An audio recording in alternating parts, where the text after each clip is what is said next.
Greater Iowa. We have some season-long sponsors. Ebonite is our bowling equipment sponsor. Quick Start, Quick Trip has been on board now. This is their 5th year with us. So when you go to gas up your car, please use Quick Start or Quick Trip. They've been a really good sponsor for us here recently. IAMBowling is our jersey sponsor.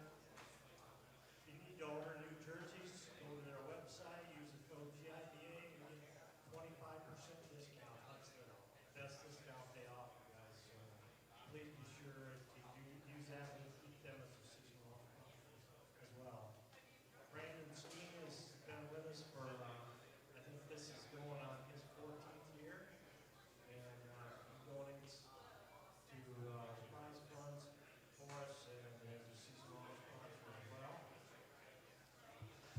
In addition, for this tournament, we have Diamond Joe Casino donates a lot of prize money. The Dubuque, whatever their convention visitors appear of, they have a little different name than that, but they're a sponsor. And also, Cherry Lanes donates all of the lighting for this tournament, guys. So thanks, Bob Hockman, for that.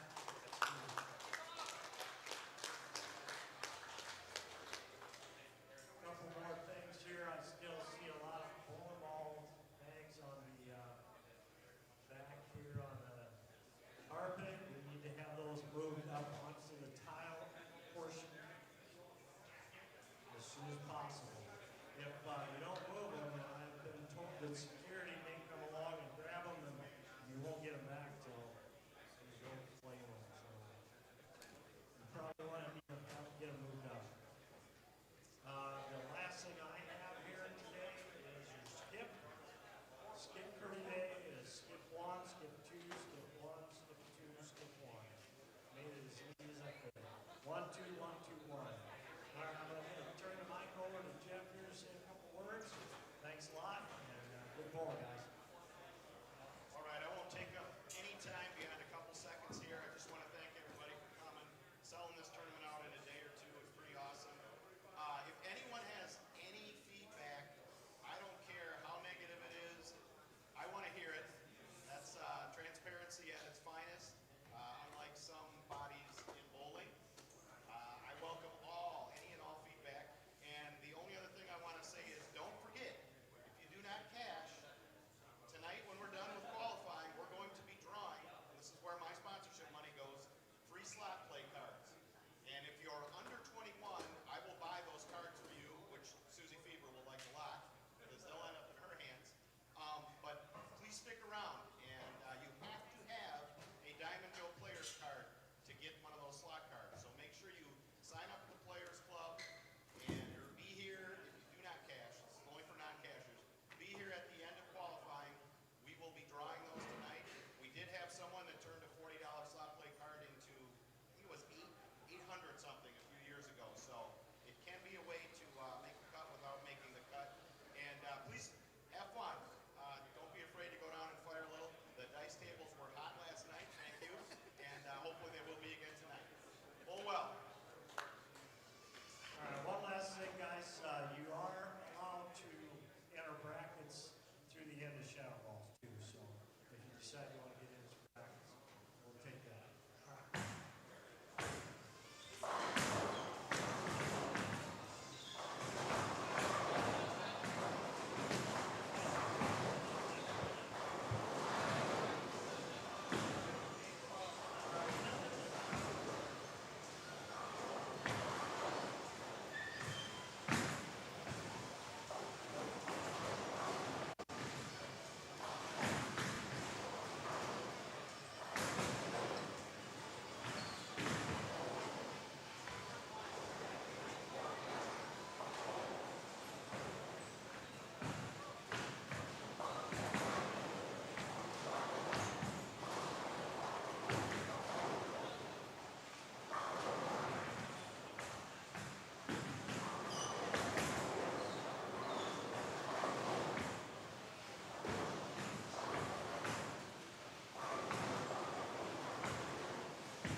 Well, good morning, everyone.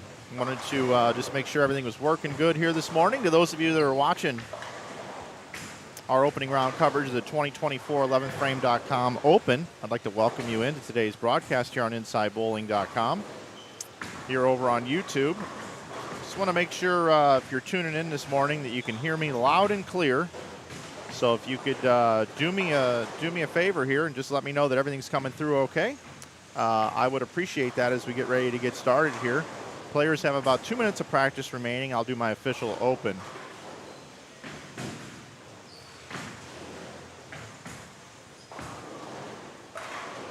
How we sounding this morning? Everything good? Morning, Jake.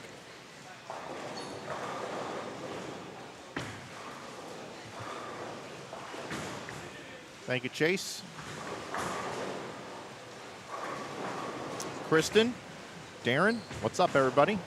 How we doing?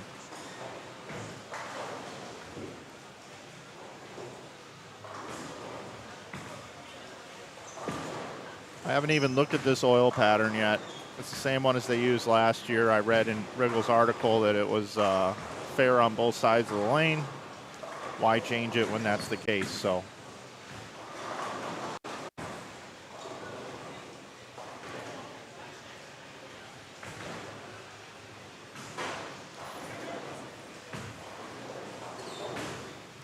Go ahead and bring it into the booth. Good morning, everybody. It's great to be here back in Iowa at the 11thframe.com Open here. Jeff Riggle's event ran by the Greater Iowa Bowling Association, which is Joe Engelkiss, Rosie Engelkiss, and, of course, Jennifer Wittenberg, their daughter. I want to thank them so much for everything they do. They're right behind me here in the tournament office taking care of everything, and they run a tip-top show, as you guys all know, as we go to Iowa, Waterloo, Iowa, twice a year in September and in February for the Ebonite Fall Classic and the Ebonite Winter Classic. Again, if this is your first time tuning in, my name is Mike Flanagan from Inside Bowling. And if you haven't subscribed to our channel, we would certainly appreciate you to do so. We've been approaching that 100,000 subscribers. We're about to roll 90,000, and I cannot wait to get that Google Play button. So let people know you're watching live bowling here this morning. We've got some information here in front of me. 11thframe.com Open. This is the 12th year of the event. Actually, Inside Bowling ran it the first year. That was back in 2012. In 2013, they took a year off, and they've been doing it ever since. So this is the 12th edition here.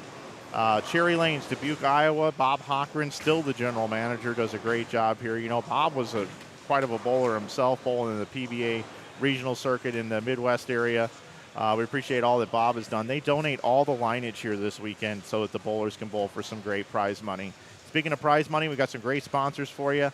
Ebonite, Dubuque Regional Sports Commission, the Diamond Joe Casino right here, Cherry Lanes, IAMBowling, Steen Team, Stride Bank, Structure, Real Estate, 11thframe.com, and of course Quick Trip and Quick Star, our Greater Iowa Bowling Association sponsors. So with that, it sounds like the lanes are getting reset here. Let me bring up my Game 1 graphic, and we'll get things started over on lanes 9 through 12. With our picture-in-picture build covering lanes 13 through 16 this morning. Got 6 games of qualifying for you. Over here on lanes 9 and 10, we have Kyle Anderson, Cameron Crow, Thomas Cutsforth, and Adam Keith. On 11 and 12, we got Keaton Beery, Tyler Close, Owen Jones, and Kendrick Siders. Bottom right of your screen, we've got Adam Morse with Spencer Worthman, Lucas Perdue, and Riley Rydell. Also over there, Alexis Runk bowling with her husband Brandon Runk, Jake Bedard, and Nate Stubler. Other players on this squad, Corey Cavins, Dakota King, Austin Espy, Nicole Peterson, Greg Olson, Chad Whitty, Jacob Bianchi, and Jordan Eli.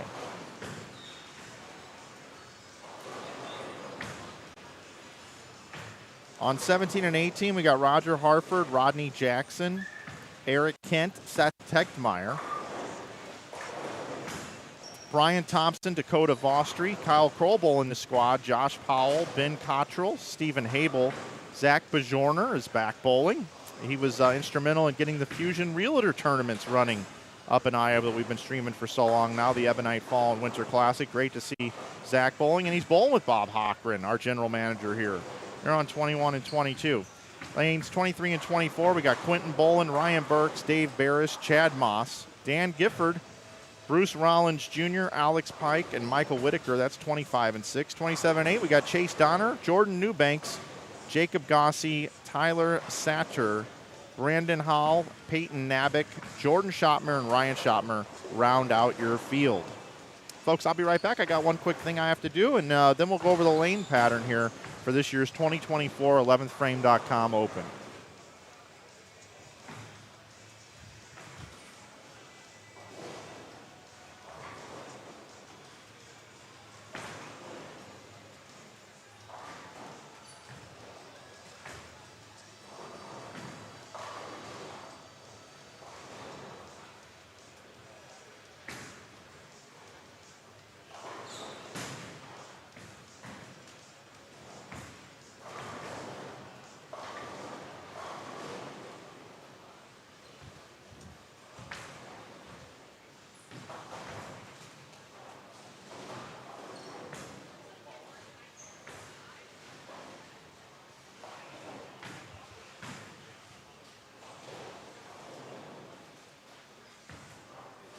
All right, I'm back.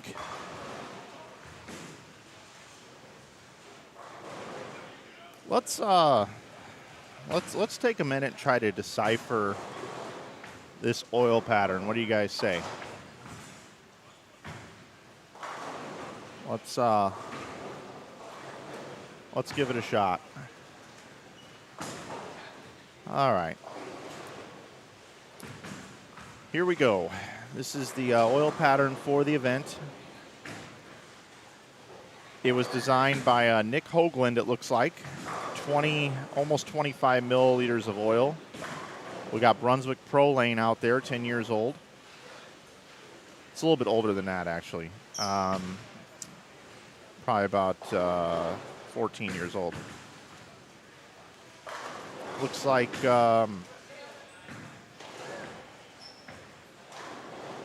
Zone 1 is 10 milliliters of oil. Zone 2 is 5.96. Zone 3 is 4.71.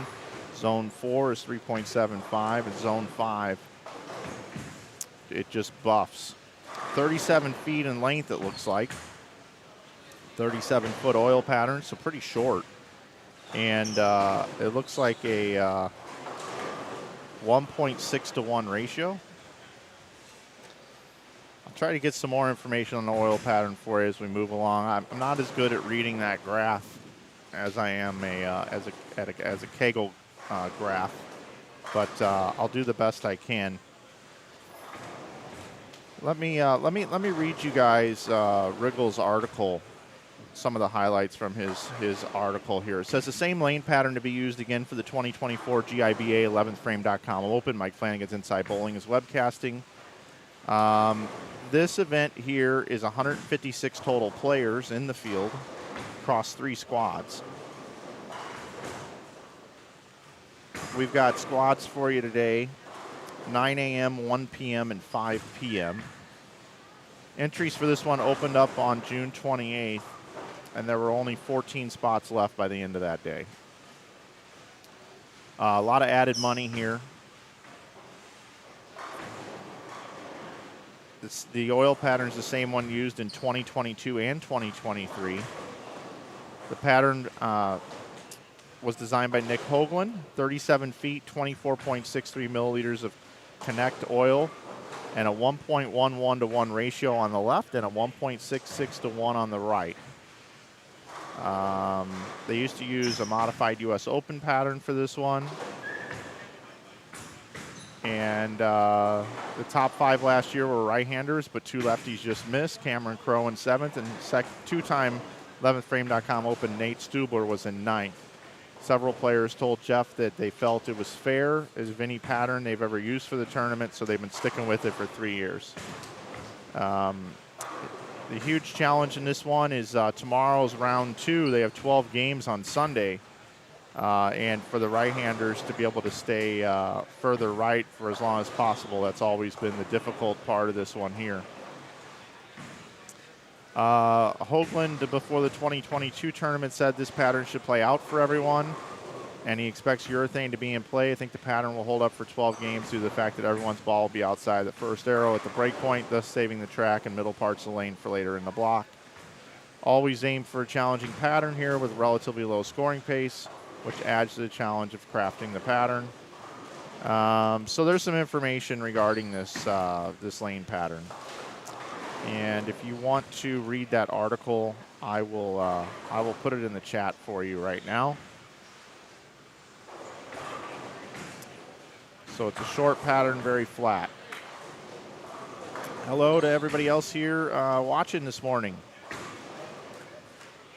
Joe and Bobby, Big Bowl, Chris Ennis, James, Matt, Scott V, Lillian. Great to have you guys here. I'm going to invert our streams here. Still get to watch everybody. Of course, like always, when I just get up and running here, I try to dial everything in as best as I can. So if you guys see anything that doesn't look normal or doesn't sound normal, please let me know. 6-game qualifying blocks here at the 11thframe.com Open. And I got to tell you, it is great to be back. It is truly great to be back out here. Again, we ran the event back in 2012, the very first year of this one, before I took some jobs in the bowling industry, and it didn't make it possible for me to come here. But everything comes full circle, and it's pretty awesome to be here. You know, I'm seeing this is, you know, less than a 2-to-1 pattern, and everybody needs to play out. But I'm seeing quite a bit of strikes out there this morning for being a pattern that's very flat and very demanding. These bowlers have got a clear path to the pocket, know exactly what to do. Good pin action here at Cherry Lanes as well. What's up to my man Gus? How you doing there, my friend?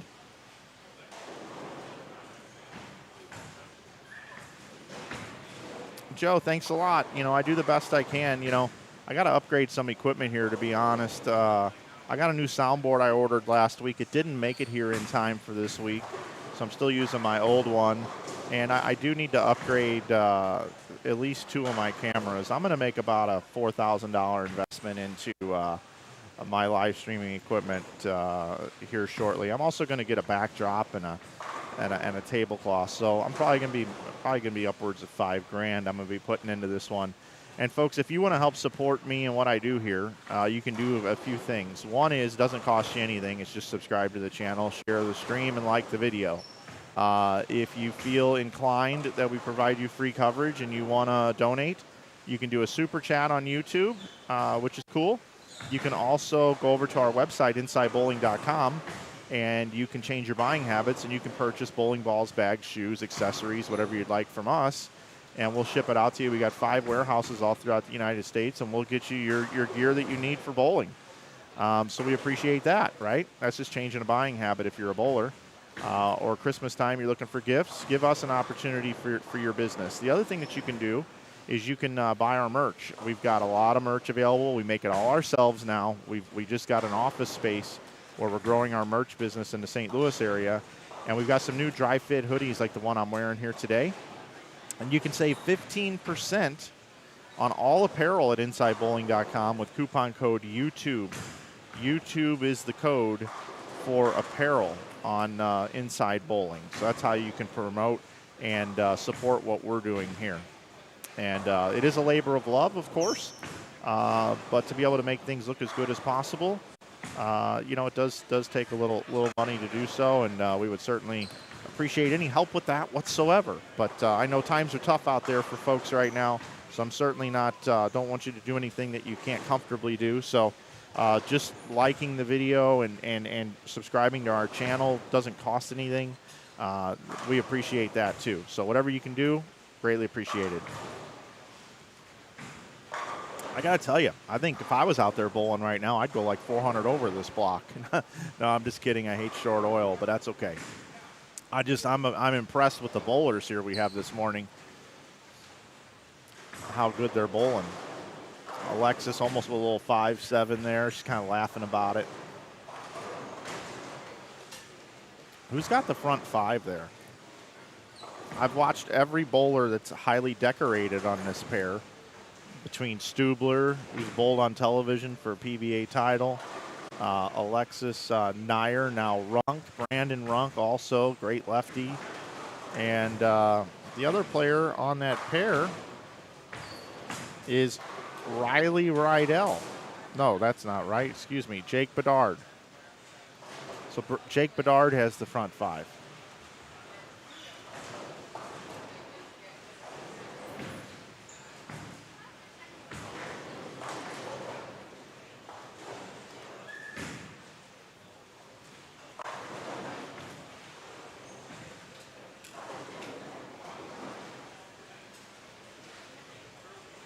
I'll change some exposures on some of these scoreboard cameras too, which will help you be able to view it a little bit better. Brandon Runk cruising.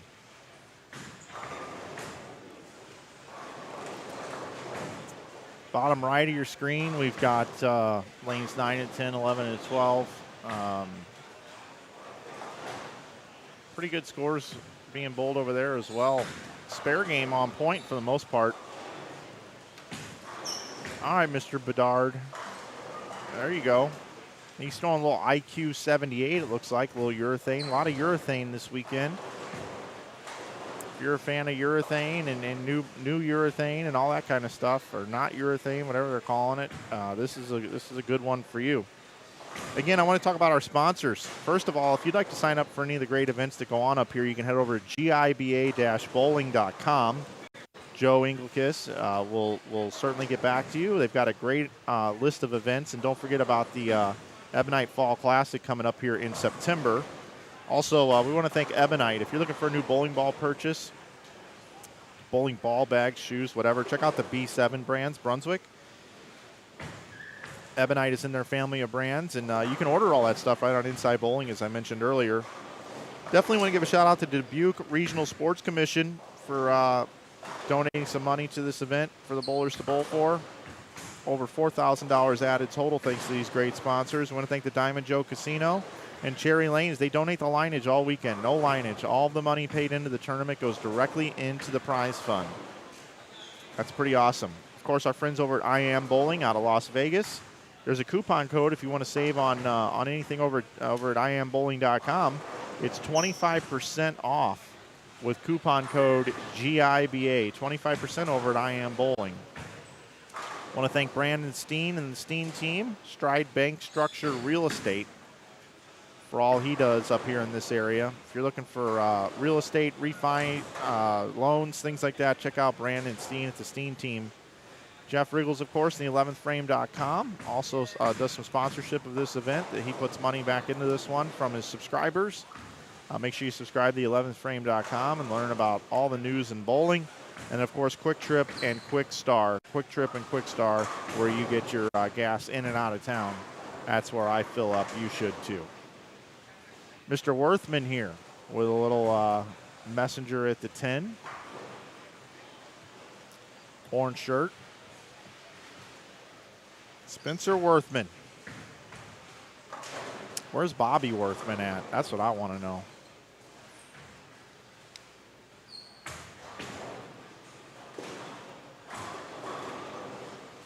Bobby Bryant wants to know where are lanes 1 through 4. 1 through 4, I believe, are in a party room. It's a great question. Let's see.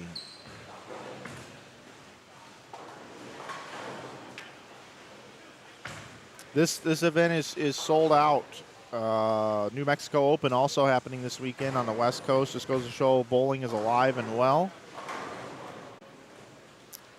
We have 156 players total. It is sold out. So if we take 156, I think I already know the answer. 52, right? 156 divided by 3 is 52 a squad. So we got 52 this morning.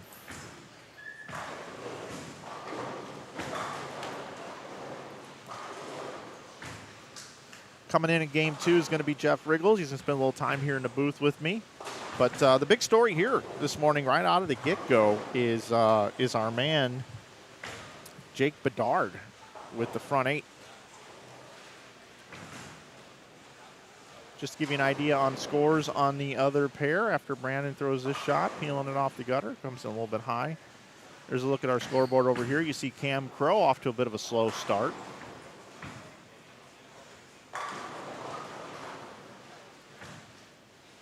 Take a screenshot of that. If you'd like to see how these folks continue to bowl, we'll watch Cam throw a shot, and we'll bounce back over to the man on the front 8, Jake Bedard. Cam's bowling ball finishing just a little high here this morning.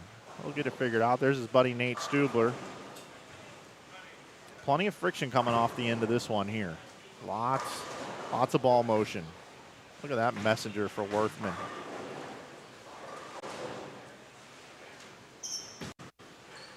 Folks, I'm going to dig into my email here really quick. Jennifer sent me over a link this morning.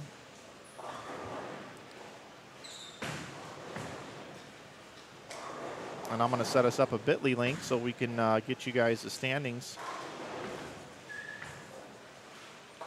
And here we go. Go into the bit.ly generator, and we'll get this bit.ly link all created for you.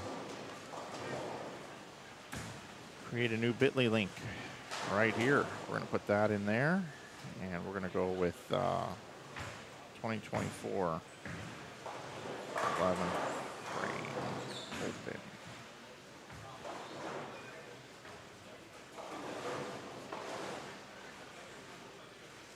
They'll let me do that. Yep, they did. So we're going to copy that right there, and I'm going to pin this in the chat room. Standings. There we go. It is now pinned.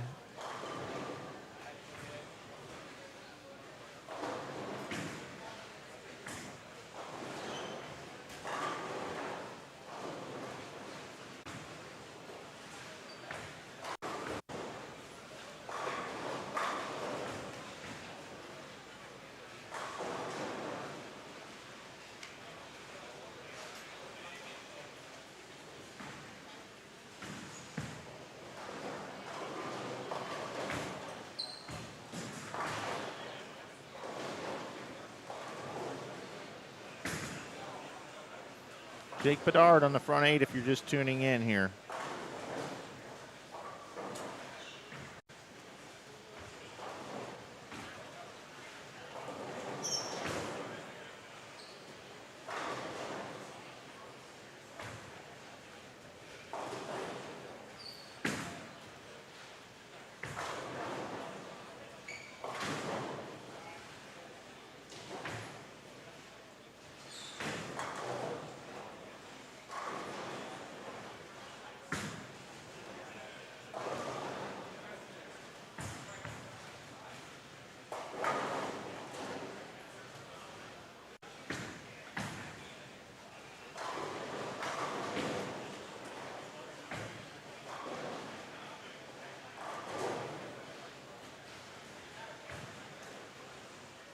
Front 9. He's on a mission. We had the front 8 over there as well. Scores are high.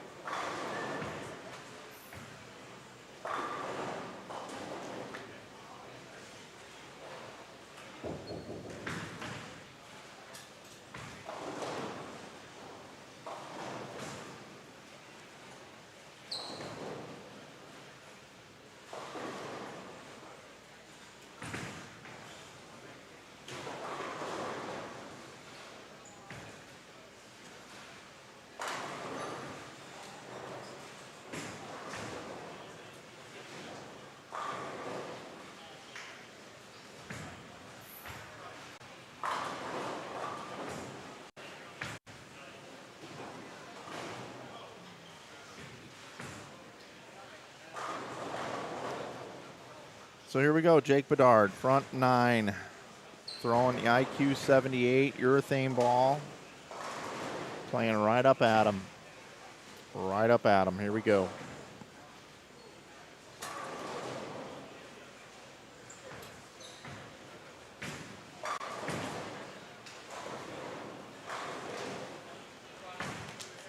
Well, week 10 there.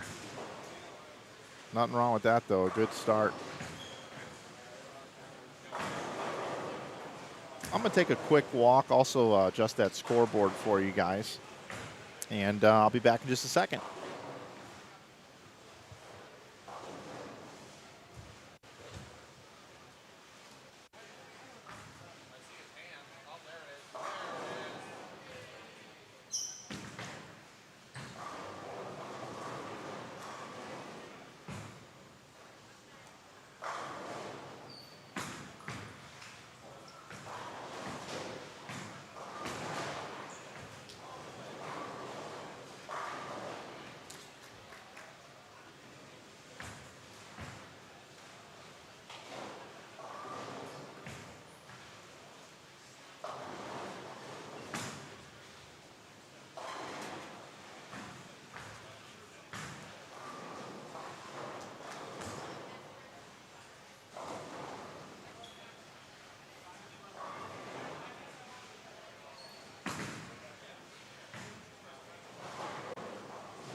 Folks, this just in, breaking news, if you're watching right now.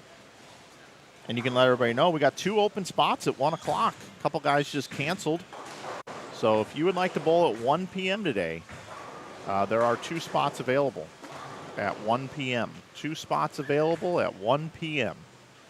Bedard finishes with 279. Nate Stubler looking at 199 max. Brandon Runk had 220, and Alexis Runk can bowl 224. A lot of strikes on that pair. Cam Crow, the best he can do is 195. He's stepping up in the 10th frame now.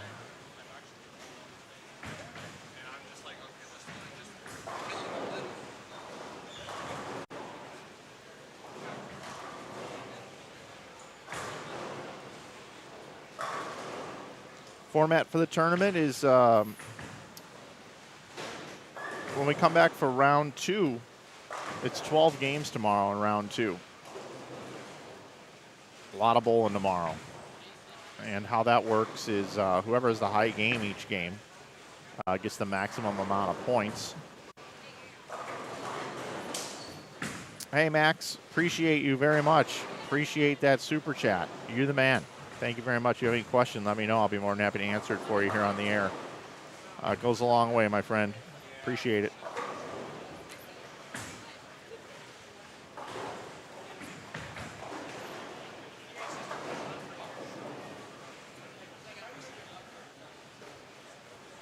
Saturday's qualifying 48 players. Let's see, with 3 squads full, there'll be 156 bowler field, 48 players advancing, and 4 more caching. So 48 go to tomorrow. 48 bowlers. So whoever has the highest game each game gets 48 bonus pins. Whoever has the lowest game gets 1 bonus pin. Who came up with that format, you may ask? Yours truly, right here. I talked to Jeff many years ago, 10 years ago, I believe, and he was asking about a Sunday format, and I said, why don't you try this format where you do that? And people really like it. So it's been called the Flanagan format, and guess what? I've never live streamed a bowling tournament using my own format. So that's going to be fun. I get to see it actually play out right here on the air. Pretty awesome. Adam Morse here staring at a 2-4-10. Best he can do is 222.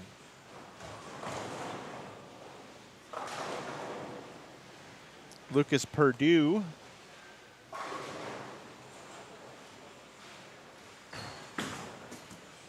can still get to 217. Worthman can bowl 218.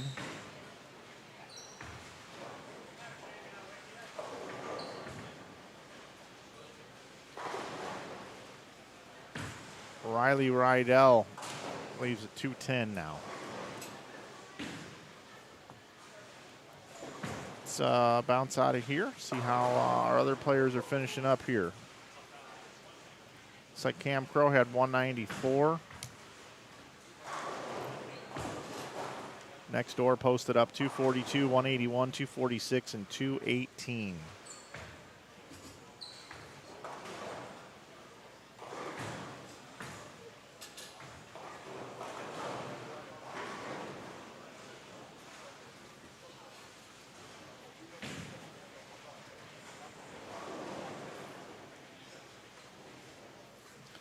Kyle Anderson, best he can do is 191. Thomas Cutsforth here, 190. Adam Keith looks like he can finish out with 257. Keith will be up in just a moment. Let's move you over here. Finish up here in the 10th frame. And just like that, guys, we're going to be rolling into game 2 here. Pretty high scoring.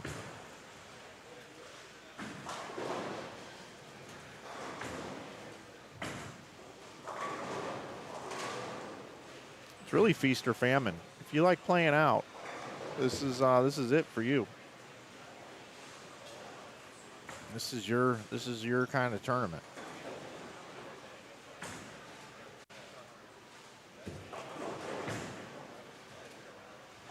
Yeah, Kyle, send Joe an email, and the email address to send him the email is this. Let's see. It is wow. I'm gonna just post it in the chat, because I don't really want to type all that. I don't want to try to give you this. Let's put it in the chat. Email Joe at that email right there. Joe Engelkist, GIBA@gmail.com. I am going to let Joe know that email is coming in.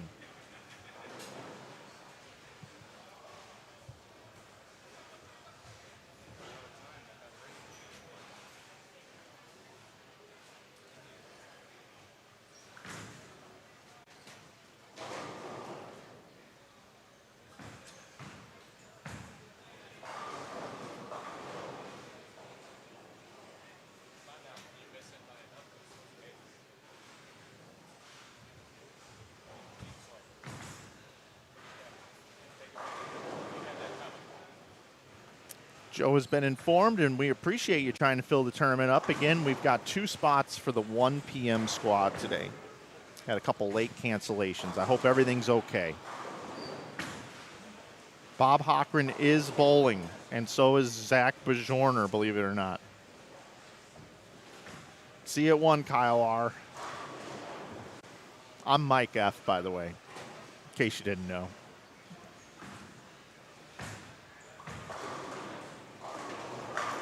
Worthman double in the 10th. He's throwing it good. I got to say, he's staying down and through the shot. You know, for a lot of bowlers, this is the first event of the season. This kicks off the GIBA bowling season. Again, more information about all the events Joe runs, giba-bowling.com. You want to come bowl some events that, are a little bit more demanding patterns, where there's really good prize money and ran by a very... I'm looking for the right word. Ran with integrity. You want to come bowl those GIBA events. Worthman, man, cruising, looking good, looking good. All right, well, just like that, we say goodbye to game number 1 and hello to game number 2. Action underway.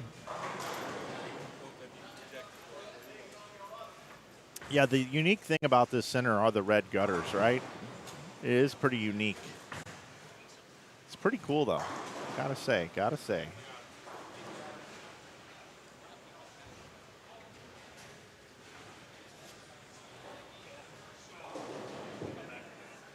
I was not paying attention to the skip procedure here today, so that's my bad.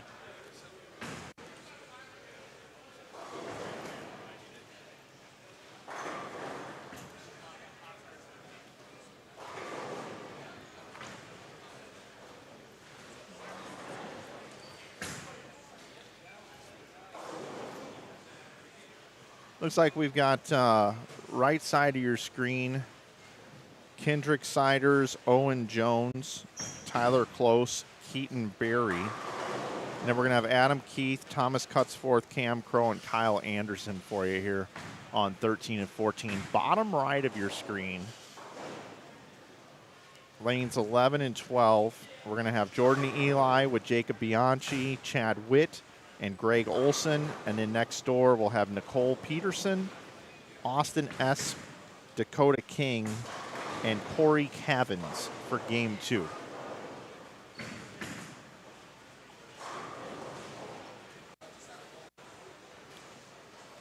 And if you're looking for standings, they'll be updated at that link I have posted at the top of the chat room.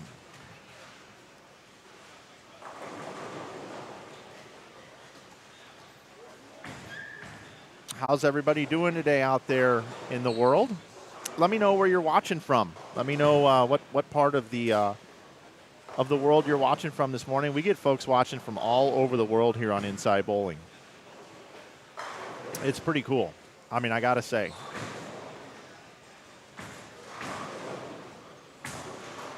I was just having a deep conversation the other night about just where the world is at with technology, right? We're as a human race, we are still in our infancy. We are just a blip here in humanity. I mean, can you imagine where we're going to be in like year 4065? Like, what is that going to look like? Because I'm going to tell you, in about 1997, I would have never imagined that I could get in a vehicle and drive to Iowa, plug in to something that would allow me to bring you some of the greatest amateur bowlers in the Midwest for a weekend, and I'd have, 5,000 or 6,000 unique IPs come in and watch this event all weekend long, and then another 50,000 to 60,000 watch after the fact on demand, on DVR. I mean, who would have thought that? Unreal. If this is your first time watching Kyle Anderson bowl, he's got that very unique release, like he's almost starting a lawnmower. He was just bowling on lane 14. Fun to watch. Great player, too. Great bowler. We got a little Vegas represented. New England, Amsterdam, OKC, Saudi Arabia, Milwaukee. Oh, Gus is watching from Mars. Great, Gus. Great to have you with us. And Kentucky watching today. See, we're everywhere.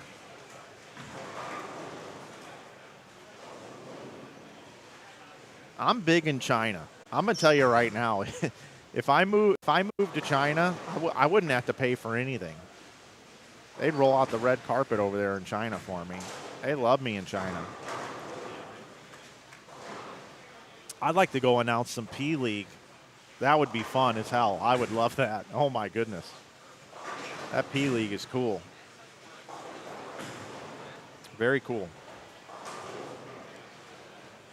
Where is this at, Swag Bowling? What up, Swag Bowling? We are in Dubuque, Iowa, Cherry Lanes.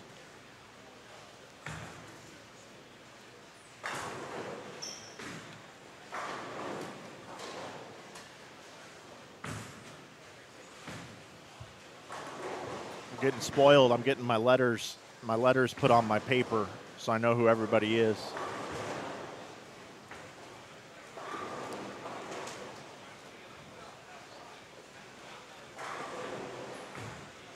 I did a trivia contest last week and messed the whole thing up because I didn't have on the live chat. Instead, I had on the top chat. Larry P's watching from cell block C2 at the Supermax facility in Colorado.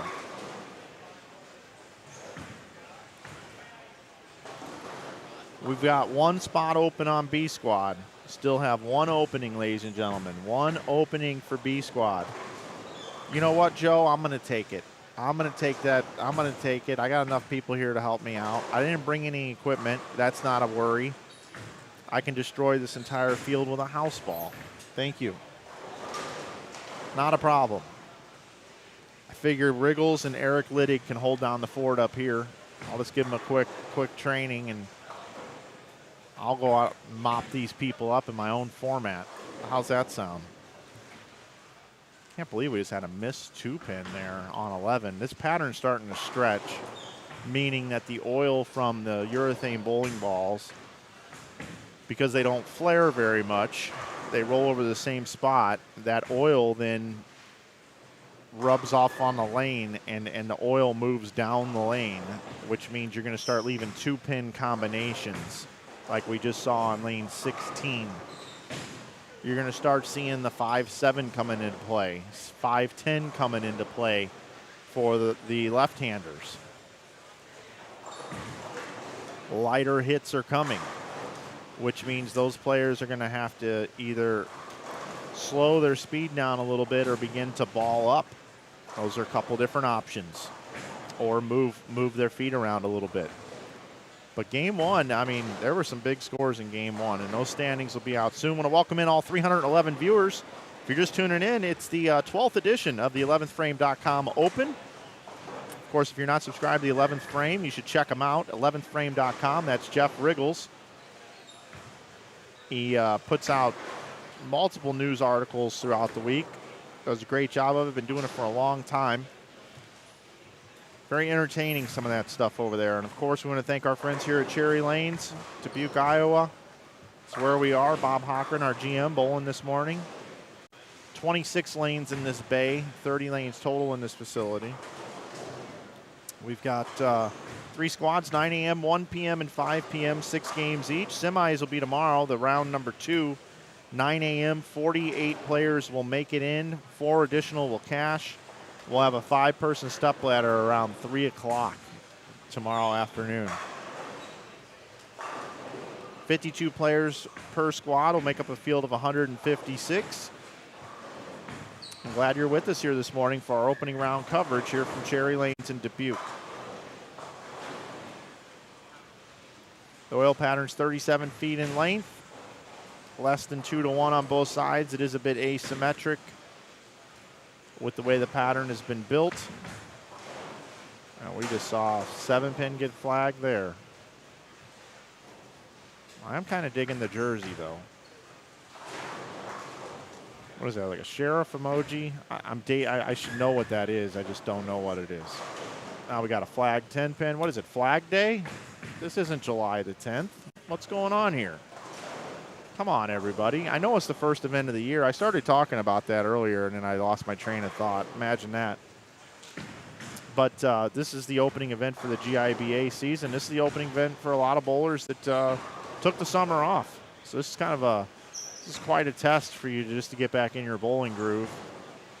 Folks like Cam Crow and Stubler and those guys, they bowl year-round, so it doesn't matter much to them. The Runks as well. Oh, that ball peeled. That ball peeled.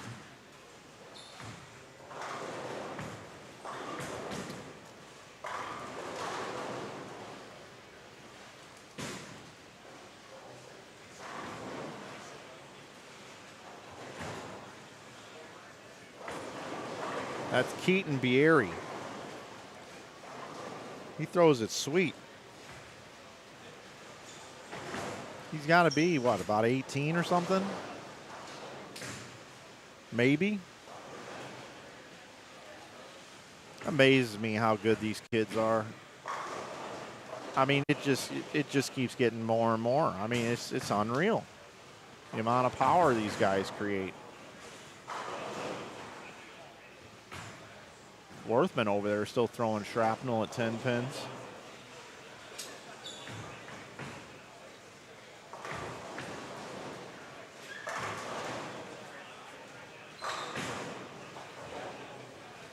Thank you much. Looks like I got scores. Let's see if I can figure out a way to display them on the screen for you. Let me see what I can do. I guess it'd be a good idea for me to go to the link that I provided to you guys. That would be a good place to start. If I go into results, A squad, I've got an A squad 1 PDF right here.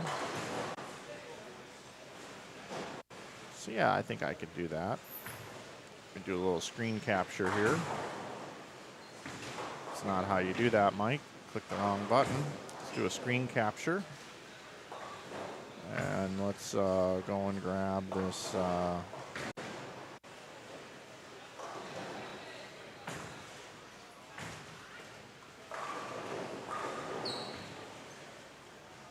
Window. Don't show the cursor.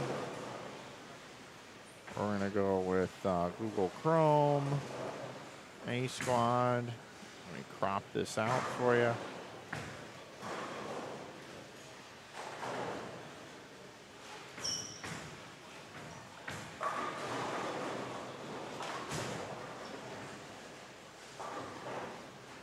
Let's go with this right here. And this right here. And we will start there and see how we do.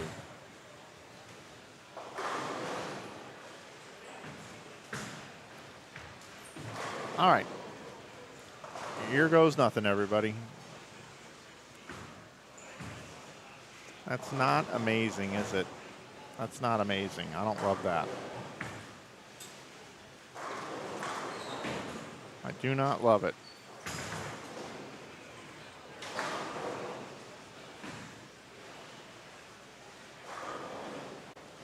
Let's take the top 32.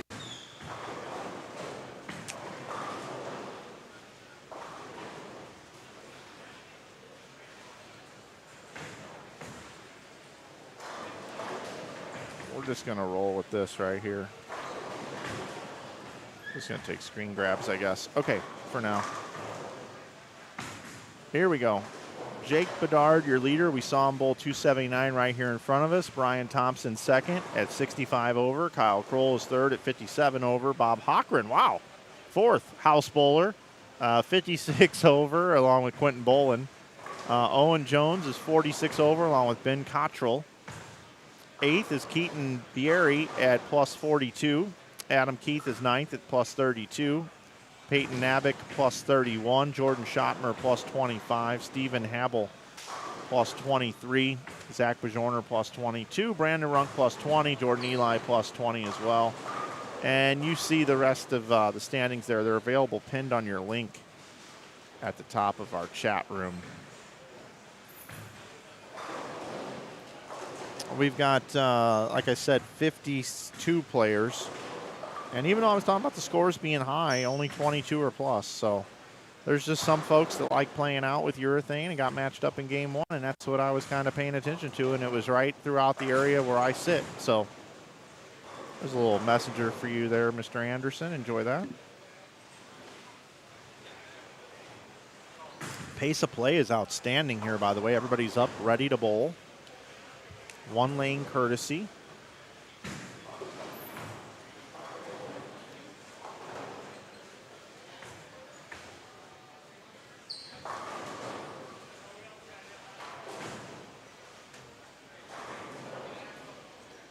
Haven't checked in on the scores over here just left of me. So let's do that now. Take a look, see how everybody's doing.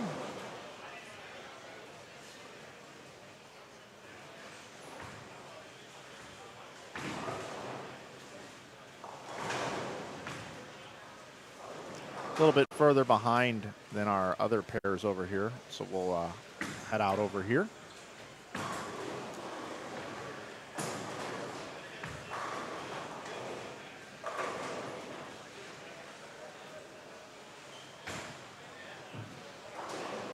You guys want to do something kind of fun?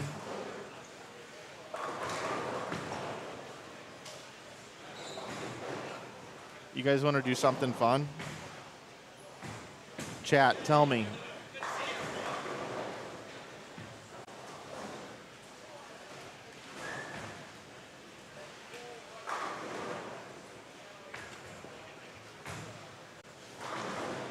I think we should do something fun.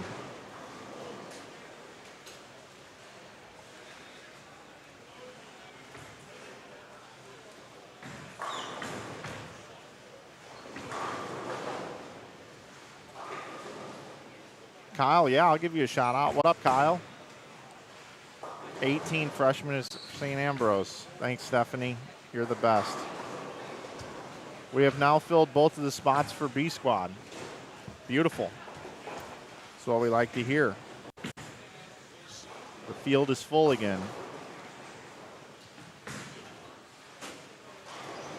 So here's not the same thing, Mike. Not the same thing. Okay, so here's what we want to do. Emil Williams Jr. on Bullstream TV is streaming the New Mexico Open right now. And it's a great event also. So I think what we should do is all of you should go over there and raid his chat room. Okay? Share some love. If you haven't subscribed to his channel, make sure that you do. And let's just give Emil some love. My man Emil, he's my friend. And I'm going to send you guys the link right here. I want you to go over there and just everybody type in the same thing. Here is his, there's the link to it. And let's all go over there and type in, hello, Emil, you beautiful bowling announcer. We were sent from the 11th Frame Open and Inside Bowling. Have a great event. All right, everybody copy and paste what I just put into the chat room here. And let's go over to his stream that I put a link to. And let's give him some viewers, and let's all send that in. And give them some love. They have a great event going on out there. This is awesome. Everybody's going over there right now. This is beautiful. This is just beautiful. I'm watching this take place right now, right in front of us.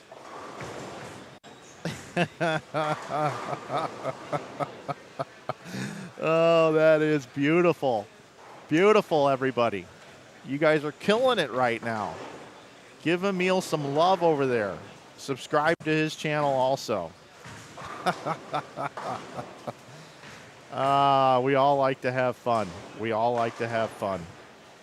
Okay, speaking of having fun, everybody, 12 years ago, I hooked up with Jeff Riggles to come up here and run an event for him. And then I decided to go take jobs in other places, and I deserted the guy. He hooked up with Joe Engelkiss and restarted this thing 2 years later. This is the 12th edition. And when I first started Inside Bowling, Jeff Riggles didn't know me very well. We met at a wedding, at Doug Buer's wedding.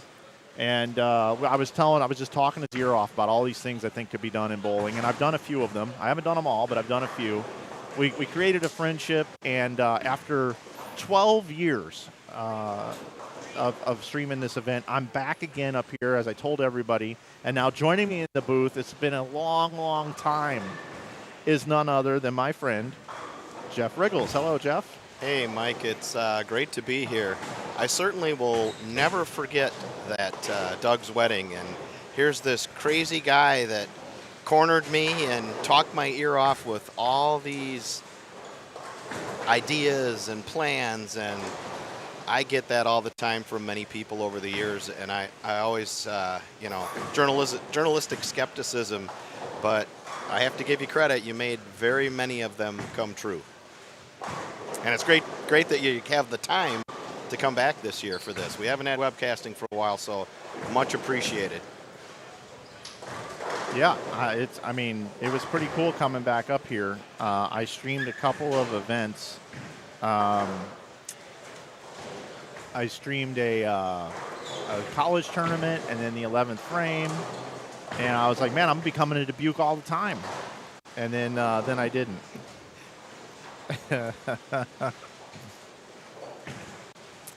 Emil responds in our chat room here. I'm in awe. I just saw results. Yep. I obviously didn't have any time to follow that. Yesterday was a crazy busy day for me, and then last night I was a little busy downstairs here. But looking at those scores in New Mexico, number one, I saw that only 3 people were plus yesterday, I believe it was. Number 2, J.D. Vance is like bowling in a different center or something, that far ahead. And I saw someone put in there that Steve Klemkin, who I think is one of the best bowlers this country's ever seen that didn't bowl full-time on tour at any point, had a 118 and a 136 back-to-back. Yeah. I mean, what did Mike Miller create there? I am going to go back and look at some archive, or maybe later today I'll follow a little. I was like just in awe. And J.D. Vance, I don't know him well. My hat is off to him. My God, that is just incredible to have a pattern that hard and be 200 and something over. That's just, it's unfathomable. It really is. And, somebody asked in the chat earlier today whether or not, hey, is this event going to be full because the New Mexico Open's going on this weekend? I'm like, yeah, this thing filled up all but 14 spots on day one because I read your article on 11thframe.com and prepared for this event. And we had a couple openings that lasted for about 5 minutes, and then we filled it by just announcing it on the stream for 1 o'clock today. Yeah, I think, I don't know if Joe came and told you, I believe a couple of spots have opened up on the 1 p.m. squad. They're full now. They already got them filled. Yeah. Yeah. It's like, and we would fill them anyway because there'd be people standing in line to re-enter if they could. Yeah. I wish would be real curious with this tournament if we had, 48 lanes or something. How many people would bowl? How big could this be? Because if you don't get your entry in the first day or two after they come out, you're sunk and you just got to go on the waiting list. Now, a lot of people get in off the waiting list, so it works out because everybody enters and then they're basically entering to protect themselves because you can't wait. And then things come up and usually if you're in that waiting list early, you will get in. But it's always full or very close to it. Last year, I think someone had car trouble on the way here for A squad and couldn't get a guy here in time or a gal to get in. So I think, was it last year or the year before we had only like 155.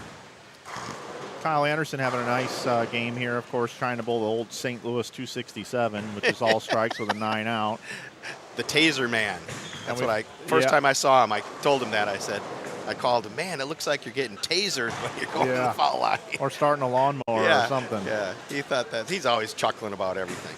And Cam Crow, some folks were asking who's the guy in the hat with the hoodie on. That is Cam Crow. And he didn't bowl, one and only. Didn't bowl a huge first game. A little bit lower than we like to see from Cam. He had, of course, I say that. And what did he have the first game? He had, -6. So 194. A little bit better here. I'm going to invert our stream because we've only got one pair going there. You can keep track of them on the bottom right of your screen. But we've got, how about that? A little 6-bagger out there. Didn't Cam just won the big one Memorial Day weekend in Michigan, right? Didn't he? For 10 grand or something like that? Yeah, I didn't see it. I don't know. I'm not sure. But Jordan Eli right now has 9 out, 6-bagger. I always wonder, I know a lot of the players that bowl in this bowl year-round, but those that kind of don't bowl as much in the summer, this is really the first event of the season for them. Yeah, we had lots of people when this tournament first came about complaining, I'm not ready to bowl on that kind of pattern. I'm like, well, we're going to fill it, so if you don't want to, that's okay. The type of players you're talking about, league bowlers. So this field has kind of evolved over the years with a lot of college young players, and that it's almost sort of a kickoff to the college season up here, more or less. Sort of the first tournament where you get a lot of the kids are just getting back to school, and St. Ambrose has them here, and Mount Mercy, and which for me is great because there's so many of these good young players. I don't even, I don't know them, and this is a chance for me to see a lot of them. Yeah, I was. I just saw somebody here already this morning. Keaton Bieri. It's pretty impressive. Well, I walked in last night for the sweeper, and the first shot I saw was a two-handed lefty throwing a backup ball off the right side. Bowling's sure different than when I grew up. He was basically, he's one of, I can't remember his name, I apologize. He's one of Eric's players, incoming freshman, Eric Littig's at St. Ambrose. And then Eric was sitting there, and I said, did I just see that right? I haven't had a beer yet. And he goes, oh yeah. And he said, I got him trying both sides. So, this is the new world that, Anthony Simonson is really the first one to do this. And I think as we go into the future, that's sort of the next evolution, is that you will see players who are two-handed players who are equally as good throwing backups and normal hooks from whichever hand they throw with. So they'll be, it'll be just a different level of versatility, I guess is the way to put it. And, Anthony is kind of the forerunner of that, the best in the world at it.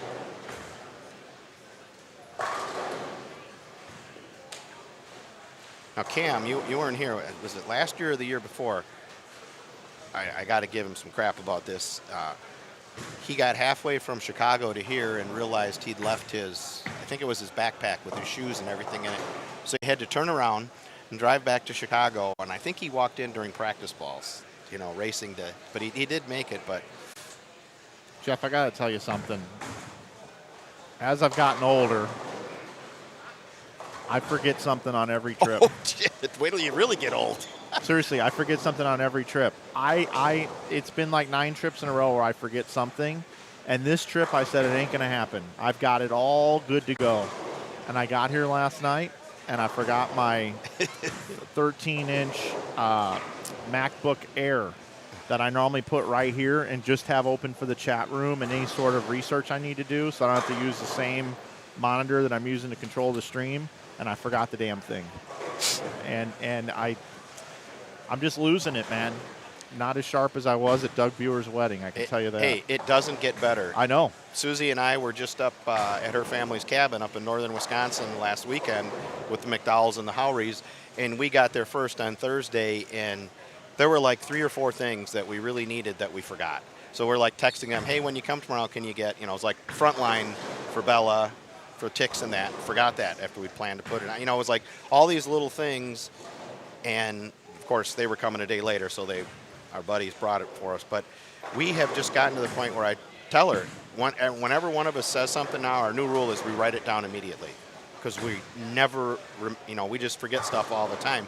And it brings to mind a great story, one of my favorite bowling stories of all time. The late Bill Taylor, younger people may not know who he is, but he was like one of the most brilliant minds and coaches in bowling, and was a famous guy who was bemoaned high scores and easy to knock over pins and all that in the 60s. Many people considered him the guru, but at any rate, he was sort of like the absent-minded professor or something. Brilliant guy. But Steve Wunderlich tells me he was at Taylor's house one day, and Taylor had a hairy chest, and Taylor had his shirt off and was walking around his house and talking to Steve, and someone else was there too, and they were talking about things, and he had like little Post-it notes, and every time he would think of something that he wanted to make sure he remembered, he would write it on a Post-it note and stick it to his chest. Wunderlich tells this great story about that. So I told Susie, should I try? She says, you're not doing that. The Velcro man. Yeah, you're not doing that. So, but that's our new rule. Usually I text, instead of writing it now, I just text it to my email or something, because it was exactly what you said last weekend. We just forgot so much stuff. It's not good when you're a journalist too, and you can't be forgetting stuff like that. Oh yeah, brutal. To me, what's out here, I watched the sweeper last night. I wrote my sweeper story this morning. Scoring pace is almost exact with last year, so I think they're going to play about the same. They look like they're playing about the same. Tendency, I believe, is they get a little flatter and a little harder, which is normal in bowling, with each squad today. You know, re-oil a sport pattern over and over again. That tends to be what happens. But I think we're going to end up in that 50 over range to make the cut, probably somewhere around there. Yeah, we'll see. I mean, maybe. I mean, you know, I thought the scores were really high in game one, but it was just my area right here that was high because we only had 22 players plus out of this 52. I'm very suspicious though because Bob Hockring, I know. 250 the first. I walked down and I called him a house bowler right here on the air. Yeah. Yeah, and I go, well, how'd the first game? He goes, at 250. I go, oh come on, because he hasn't bowled since nationals, just like me. And when he told me that yesterday, I said, you haven't touched the ball? He said, nah. I said, you're going to be 200 under. And he says, probably. And he shoots 250 the first, and he had a good game going the second game. I don't know exactly what he ended up with, but he had a good game going the second game. And I'm sure for those who haven't heard or just turned in, Bob's the general manager here. He's a senior player as well. He has a USBC Eagle, won the singles in, I think it was 1990, I want to say. Somewhere in that range, won the singles at USBC. And good regional player for years. I think he has titles. And a great guy. He won the sportsmanship award, I know, yep, a couple of times. And without, I mean, let's face it, if it wasn't for him, I don't think this tournament would happen. No. Because we appreciate greatly the support of the Diamond Joe and everybody here, but it takes a serious bowler in the management position there to understand and want to put in the work it requires to make this tournament happen. And his advocacy, you know, I mean, Diamond Joe has given up a lot for us to be here. They're not taking lineage during the weekend, and especially today and tonight, they could make a lot of money here. If you come into this beautiful facility at Cherry Lanes and see the kind of bowling they have going, you know, the cosmic bowling, and it'll be, I mean, when we get done tonight, they'll be standing in line waiting to get lanes, and they could have had them going for a few hours before that. So props to Diamond Joe and Cherry Lanes for having us here, and Bob's the key to that. So he's not allowed to retire till I do, and Joe does, which isn't going to be anytime soon.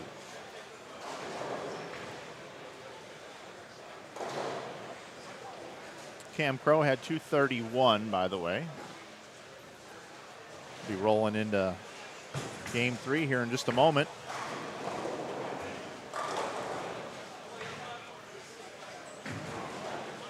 Who was high the first game? Was it Jake? Yeah, Bedard. Yeah. Right on our live stream, he had the front 9 and 10 pin.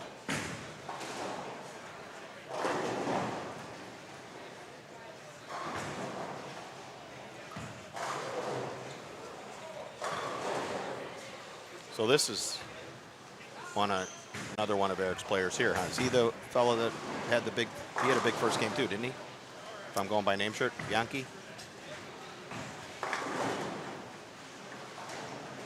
Jacob? Or did I read that wrong? My bad. Got the names mixed up. He had 2-0. Okay. 2-0. I thought when I struggle with these scoring monitors. Yeah. It just drives me nuts that they put the TV screens in the middle. They should be between the pairs, not between the lanes on a pair. I never. Yep. When I build out the score, like when I build these out too. Yep. Instead of building 2 picture-in-pictures, I have to build 4. It takes a little more doing. Yeah. But that's why I make the big bucks and I take care of everybody. You know what I mean? Trust me, folks at home, if you're watching this, you have a way better grasp on what the scores are and who's up than anyone standing here at the bowling center trying to figure out which arrow is pointing at which lane when it's amazing how that one little thing makes it so much harder to walk up, and if they're just between the pairs, you just have no problem ever looking at it. Real quick, here's what Jeff's talking about. It'll screw you up if you're I promise. That's what he's talking about. I've been there. coming here for, it's been 15, 16 years that this place has been open, and it still messes me up.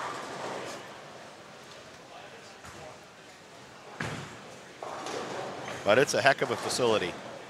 It is. It is. And we start with lane 5, if you didn't explain it to him, because there is a separate room with lanes 1 through 4 that's you can rent for parties. And we used one of those pairs one year here because a lane had broke down right before the tournament and he couldn't get a part here in time. He had it all set to fix but didn't have the part that was getting shipped in. So we ended up using 3 and 4 inside there. That's kind of interesting. Yeah, that was, I bowled that. I was still bowling then. And I remember going in and everyone said, this pair hooks. And whew, it did. Jordan Eli, 2 opens in the game, 245. That's a pretty nice bowled game overall. Just like that, we turned the page into game number 3 here. We're talking over with Jeff Riggles. And folks, I've seen a few questions in the chat, and all the answers to your questions are available all within this stream. So some folks were like, that sounds like Jeff Riggles. Well, if you look in the middle of the screen on the bottom, it has his name right on the screen. Somebody was asking, where are you? All you have to do is click on the description of the actual webcast here, and it'll tell you that we're at the Diamond Joe Casino inside Cherry Lanes in Dubuque, Iowa. So a lot of information for you available, and at the top of our chat room, we have our standings link as well, which will give you all the information you need to know all weekend long.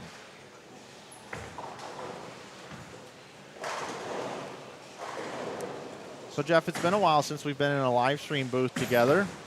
I would like to ask you at this point in time, how do you think we're doing here at Inside Bowling? What do you think about our webcasts we've been doing? I know you've tuned into a few in that. How have we done in 10 years since we've been together in the booth?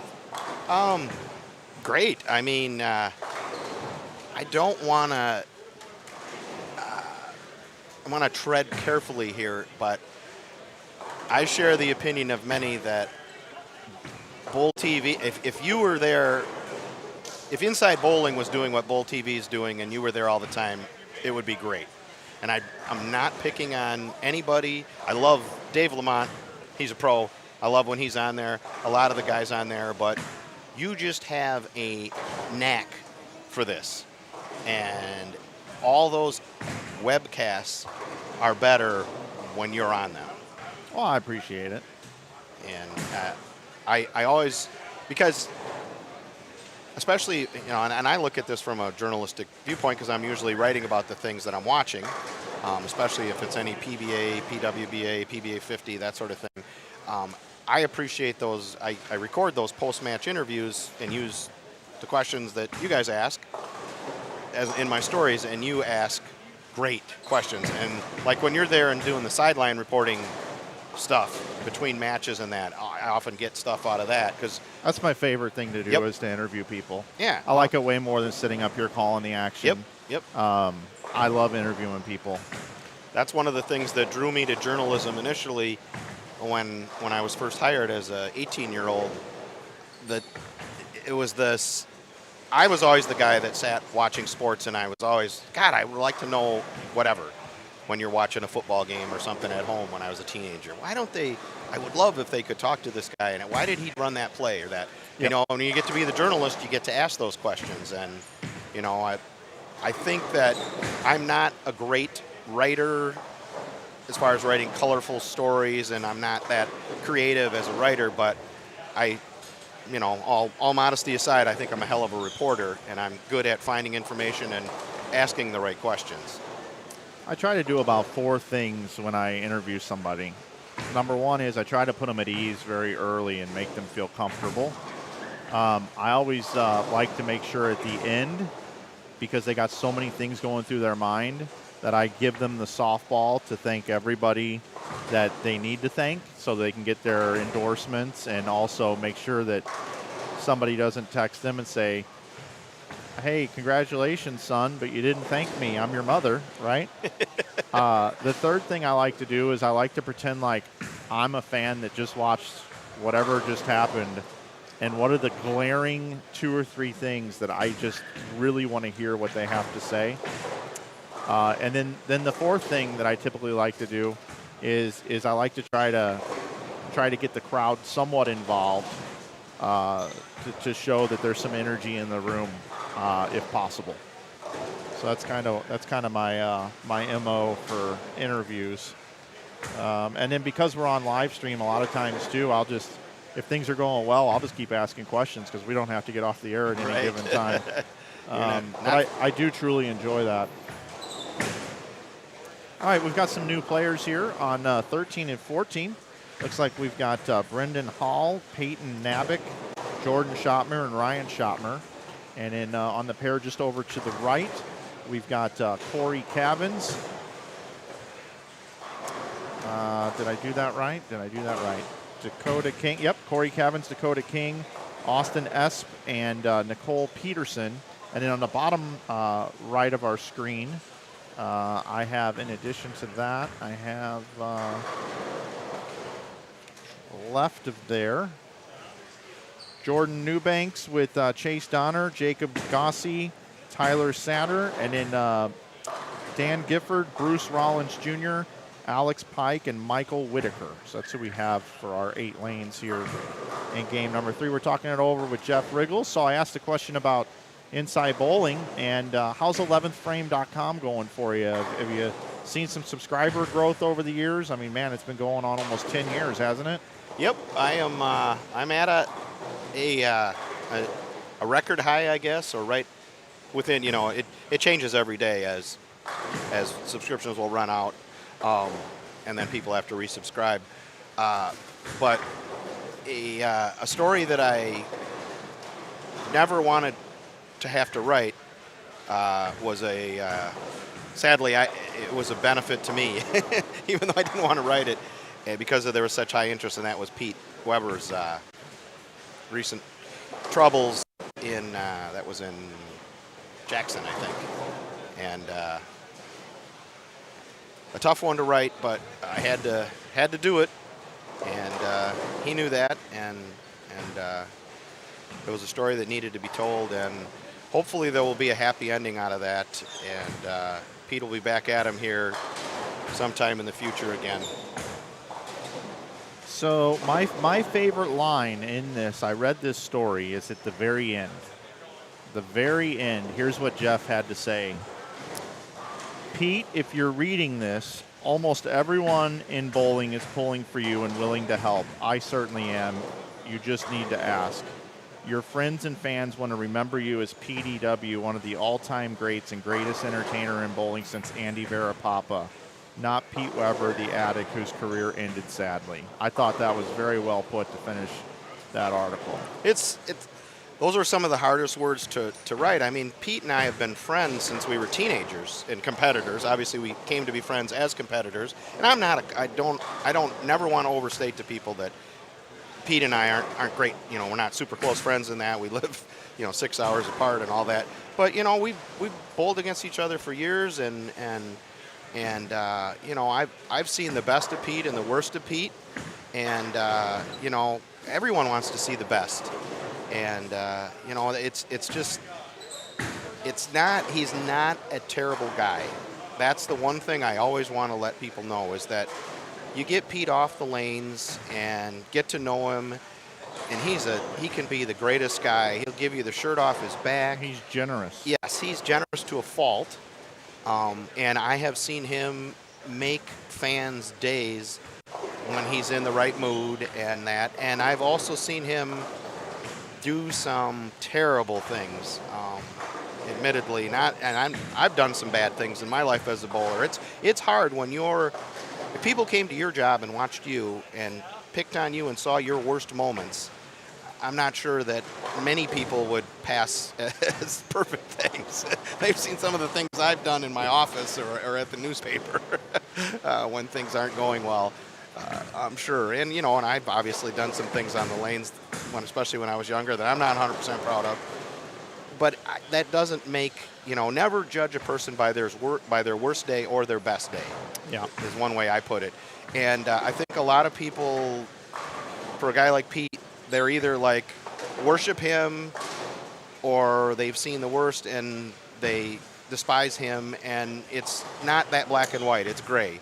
And most of Pete's problems over the years have come because of his addiction.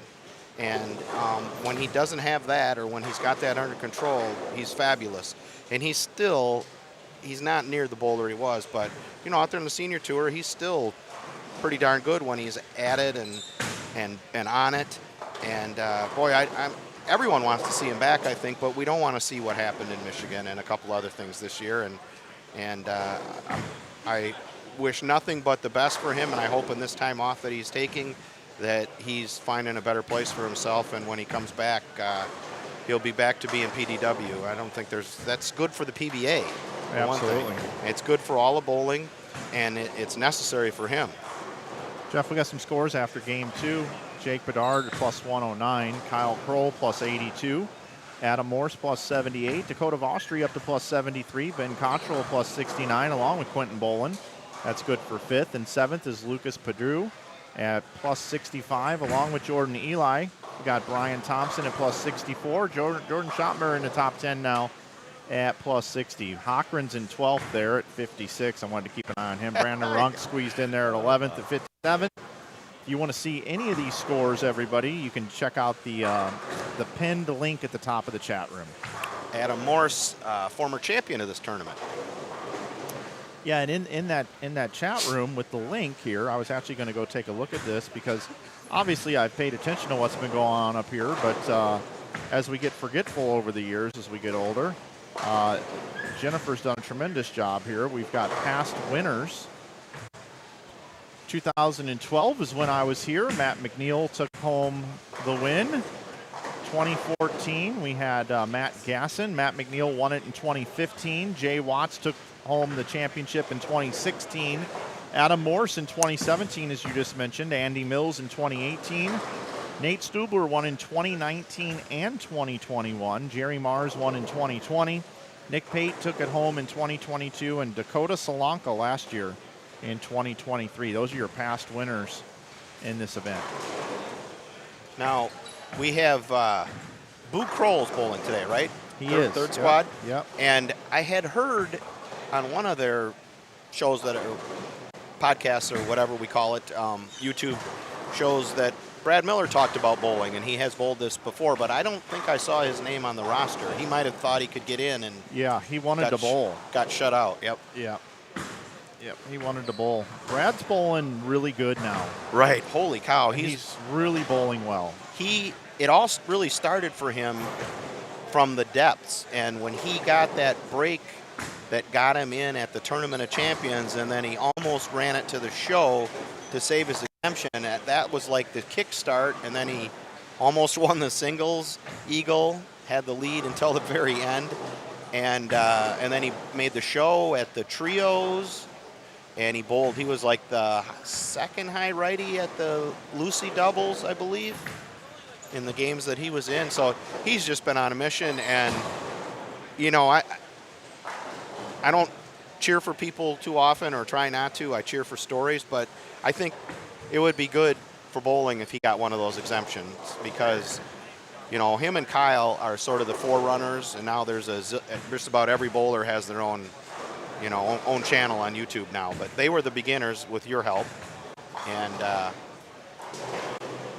they've got, I believe, the most subscribers of any of the people that do that, and I still watch them when they're on tour every chance to get. And I don't know if Brad would be out there grinding PTQs for a handful of spots every week, but Jeff, shame on us a little bit here. I checked the roster. It looks like he's on B squad. Okay, he must have got in then. Yes, so he's... Well, there were a lot of, Joe had like 30 people on the waiting list, and then all these people got in. So that's fantastic. I'm glad he got in. I hadn't looked at the roster since like Wednesday, so a lot of this got filled in. In fact, we're going to have 2 names that probably aren't on that list, because 2 people dropped out of B squad and someone else went in. So I don't know if this has been updated since that. Who knows? So that may not be. Well, that's great that Brad got in, because people watching the show here, they want to having a few names that they know, familiar faces from the tour.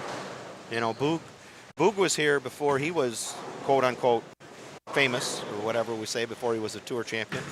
And his story is just so fabulous. I was watching, Steve Orff alerted me to this. I was watching like an IB Open from Tropicana Lanes in like 2012 or 2013. And I was raving about Anthony Simonson at 17 years old, talking about how he's going to be a future superstar. And Steve Orff's like, "You're a genius, Mike. Listen to yourself. Talk about how great he is." I'm like, oh, okay. And, but of course I gloss right over Boog Kroll, who's also on the live stream as I'm bouncing around. And Boog Kroll had a big win out in Vegas at the TAT. And he was on he was on our live stream then, and we called him the Boogeyman and all that kind of stuff. And to see his career do what it's done and how he's gone about it, he's just a tremendous human being. It's really an awesome thing. He is, and this as a, just in what I look for in people to be friends with, but also as a journalist, what I look for in interviewing people is authenticity. And to me, the minute I'm really good at judging that in people, and I knew right away when you could see him on shows, on tour, and that's an authentic guy. And I don't think he's the slightest bit different now than he was when he was just a PTQ player. And same guy. Yep. And he's a good guy. I mean, you can just see that he had some great breaks there to win that first title against Bill O'Neill, and he handled it just perfectly. He wasn't like over the top about it, but he understood it and accepted it, and I just really like people like Boo.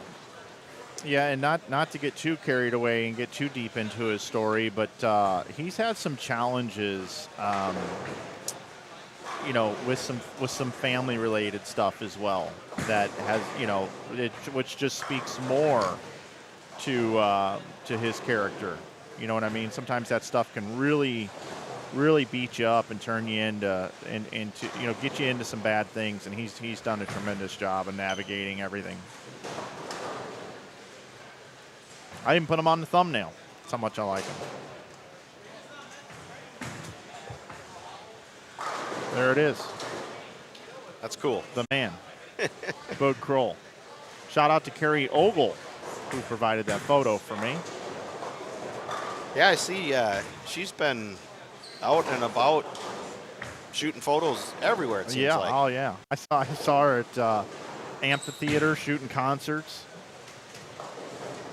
She's been doing a great job. She's a good photographer, there's no doubt about it. And I learned this early in my journalism career, that it's just as hard to be a good photographer as it is to be a good reporter and writer. People don't appreciate that when they see great pictures, that is not just, you don't just hold your camera, or now these days your phone up and take a picture. I'm a terrible picture taker. Now I just use my phone, so that's part of the problem, but I have never been good at that, and I always enjoy talking to our photographers at the paper over the years, what they look for when I'm out on assignment and they're with me. And I've learned a lot, and I still can't do it, even though I have, pros. I've had access to professional photographers at the newspaper for 45 years almost, and I'm still terrible at it.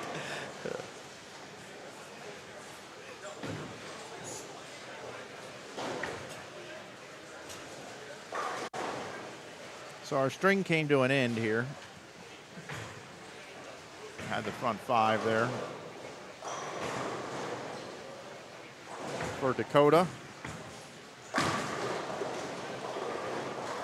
The other thing I was telling the audience is, and I barely even remember how this even all came about, but so many people have come up to me over the years and said, "Dude, I love the Flanagan format. I love it." And I'm like, "Yeah, I kind of forgot about it, right?" And then this is the first time I've ever streamed an event with the Flanagan format. How crazy is that? Yeah, because we didn't use it at the beginning, did we? No.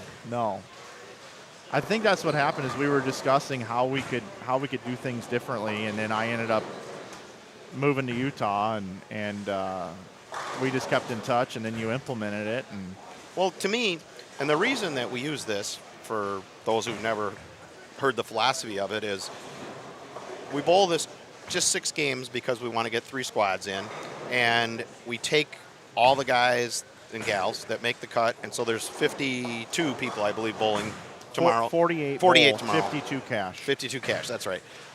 And there's a lot of tournaments like that. Joe's other majors, the Winter and Spring Classic, or Fall and Winter Classic. Yep.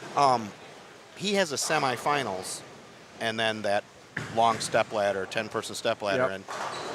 and I'm not a big fan of that. I've bowled that, made the cut. If you get in there and you're like 50th, you're not making the top 10 unless you bowl extraordinary. And truthfully, that's fine. The pins should carry over. I'm not saying that. I've always been an advocate of pins carrying over. You should get rewarded for how you bowl on qualifying day. But there's a way to do both, because you want to give everybody that bowls Sunday a chance, and this format, the Flanagan format, does that. We bowl 12 games, 1 game on each pair that we use, and it's a long day. But it's the guy that comes in 48th has a chance to make the top 5, and people from the bottom of the standings have made it, because 1, they have 12 games, and 2, there's 48 potential bonus pins every single game. So it's a way to keep the integrity of carrying pins over from qualifying while giving hope, like the guy that's at the bottom isn't coming in going, God, I got to bowl 6 games, whatever games today, and I have no chance. I've been in that boat before. Yeah, if that guy bowls really well and gets those 48 bonus pins, 40 bonus pins, 42 bonus pins, 39 bonus pins, 37 bonus pins, 45 bonus pins, and just keeps rolling, that's great. The reason why I like the format is I've always been a huge fan of round-robin match play. That's like my favorite format of all time. But what really sucks is when you bowl an opponent and you bowl, say, 260 on something flat, and your opponent bowls 270, you would have got the 30 bonus pins no matter, whoever else you bowled. But it was the luck of the draw. And you bowled this guy and you don't get 30 bonus for your efforts. In this format, it doesn't matter. If you bowl 260, you're getting a hell of a lot of bonus pins. You're being rewarded for your high scores. So the better you bowl, the more bonus pins you get. It isn't the better you bowl, and if then you draw the right opponent, then you get the bonus pins. Yep, that's a it takes definite that out of benefit. play. And then since everybody's got a bowl on every pair, there is none of this, well, he caught this pair or whatever. Everybody caught every pair. So if one pair is scoring lower, well, guess what? Everybody had to bowl on it, and your bonus pins came from it as if everybody else bonus pins came from it. So I love bonus pins. I love rewarding guys and doing different things. And I think as the scoring pace goes up or down as a squad, then the bonus pins go up or down based off of your scores. And I think that's cool. Are you, excuse me, are you going to the tour trials Nope. for Bowl TV? Okay, I didn't know if Nope. you were. I know Tommy Hess is. Anybody that's watching today, Tom, who just completed one of the greatest seasons in PBA 50 Tour history, winning the Tournament of Champions on Thursday night. I texted him, and I said, you're not on Friday morning. I said, you're not on the roster. You're not coming this weekend? He goes, no, I have to work. I'm going to the tour trials. He said, I saw there was an opening. I was kind of wondering. I was like, oh, man, go relax, put your balls away. Although we'd love to have him. He usually bowls all the greater Iowa tournaments that he can.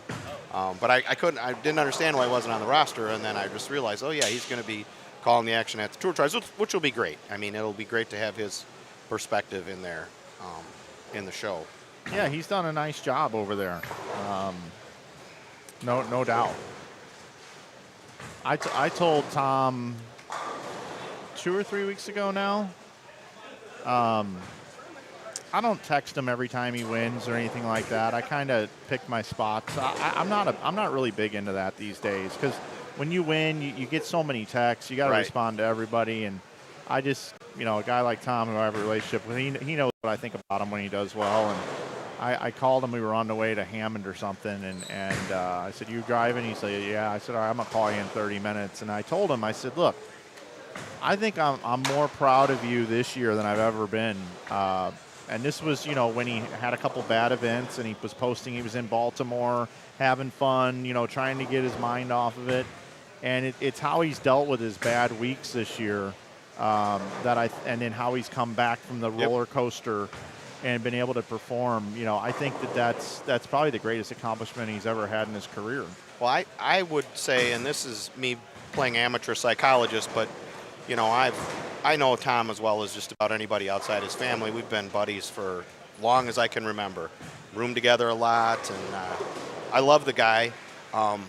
And I'm the one who I think bestowed the nickname Tommy Fry on him with good reason. Yeah. And the more successful he's gotten over these years, you can just see he's so much more relaxed. He handles tough breaks in that so much better than he did. And I really think, and I got into it some if you go back and can read my story that I did with him in September 2022, where I did a long Q&A with him, and he talked about overcoming his addiction, 25 plus years ago, and living sober since then, and being so successful as a father and a husband and just a human being, but still having those demons, and seeing how he's evolved with all his success. I called him in my headline in my story an 11-hit wonder now, because for all those years it burned in him that he was never able to go on tour full time when he was younger, and he won the Masters, and instead of getting acclamation, which he deserved for that, there was all those people out there calling him a one-hit wonder, and that burned in him to win again. And I think that drove a lot of the stuff, kicking bags, whatever, the various things he's done that those of us who are friends with him, tend to chuckle at, and where Tommy Fry came from. I don't see any of that anymore, because he's put the garbage about a one-hit wonder to bed. Yeah, he believes that he belongs now, and his resume, he's a factor every event now. Right, and anybody that looks at his PBA 50, I'm not saying that he would have won 10 titles on the regular tour, because it's a whole different ball game to bowl the regular tour and the 50 tour. But I think it's obvious that he would have won more than one if he'd been out there full time. He's that good a bowler, and anybody that doesn't say that doesn't know anything about bowling or has an agenda against him. And I don't know how, it's like Janowitz. How much would John have won? We don't know. Ron Moore. You never know. It's different. The game then was different, and the field out there on tour is 1,000 times harder than the field. A lot of guys that were great players don't bowl the senior tour for a lot of reasons. And so it's not quite the same. But you're winning against the best still. And he's got 10 PBA 50 titles. Now, he might end up being the greatest. Him or Janowitz might be battling to get the most PBA 50 tour titles before this is all over, depending how they stay in shape and that sort of thing. And so it's just obviously, to me as a great friend, he's just so much more relaxed when he's competing and stuff now. And again, that's just, that chip on his shoulder is gone completely. And that's where my story, the 11-hit wonder, comes from. And I'd been going this year. I called it like one time I texted him and I said, well, nice job, 9-hit wonder or something, after he won his 8th PBA. Yeah. And I'm like you. Anybody out there that wins something and they think, man, Riggles never even said congrats or anything until the next time I see him, it is just what Mike said. I don't try to go after everybody with, hey, congrats and all that, because I know what their phones are like. They're flooded with messages and everything after they do that. If I really need information from somebody and want to do an interview, then you'll hear from me. But no, all my friends and the people, I'm always a congrats the next time I see them. But I know how many messages you get and that sort of thing. I know what that's like, and I'm not just going to add to it with another, hey, great bowling, because obviously I'm writing great bowling, so you can see it there. But also they just don't necessarily need to hear that. And so anybody that thinks, God, he never said congrats, I said, I think it and I wrote it. And look at Jazz now picking on me. Yeah. Jazz, I'm a retired bowler, basically. I bowl stuff for fun, and I bowl the Open Championships, and I'm 62 now. My wrist is a piece of, creaky piece of garbage, And I just, I don't belong out here with these guys. And yes, okay, I could be competitive. I could make the cut. I have no hope of winning, and it just got to me where it's not worth the time and the effort. I mean, I bowled for the competition and the juice you get from winning or battling for a title. And when that's gone, you know, it's just work. And I don't need, you're not going to make a lot of money doing this sort of thing, especially if you're not winning. So I just put the balls away. And, but I still, Nationals is the one thing I really work hard for still. Congrats on the 300, by the way. Yeah. That was pretty cool. By the way, Peyton Nabick, 258, kind of the class of these 8 bowlers here we had up on our screen here in game number 3. The super brackets and the play the field brackets came out, and I was driving down yesterday, and my phone started blowing up, and Richter ended up going through everything for him. And I won a play the field bracket with that doubles, 199, 137, 300. I was in 400 play the field brackets in each event, so I won one of the 400. I got $25. Wow. So nice. our team group text, I got in, I said, we were added up everything we won, which was pretty substantial. I said, I just want you to know we wouldn't have this total without my $25 in doubles with a 137. Oh, that was quite a day. About to go into game number 4 here. I'll switch it over. We got Zach Bajorner is back. I mentioned earlier how he was kind of instrumental in getting a couple of events going up in Waterloo. Yep. And he's with Fusion Realtors and that. And if you don't recognize Zach, it's because he's looks like he's gone out in the wilderness and bought a cabin. And he hit me. I was walking through the casino last night, and he was at a slot machine, and he like tapped me as I was walking by him, and I looked at him and I went, "You look familiar, but I can't place you." And he goes, "It's Zach." I went, "Oh my God, what happened?" You know, not that I'm against that, but I was like, "Oh," he said, "I just made some changes." Yeah, and he looked at me. He goes, "You don't even know who I am." And I go, "Okay." And you were standing there, and I go, "Hold on a second." Exactly. Then what I did is I removed the beard and I tried to just hone in on the upper section above the lip, right? And then I was like, no glasses either, because he wore glasses all the time. And I'm like, "Zach." And he's like, "Yep." I'm like, "Oh, thank God I passed this test." You did better than me then, because I said, "I know you're familiar, but I can't figure out where." And he goes, "Well, it's because of the beard and everything, and it's Zach." I went, "Ah."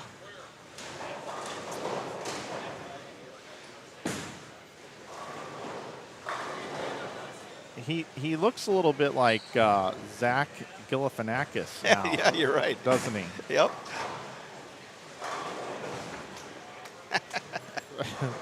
And he was one of the first sponsors in some of the greater Iowa majors, if I recall.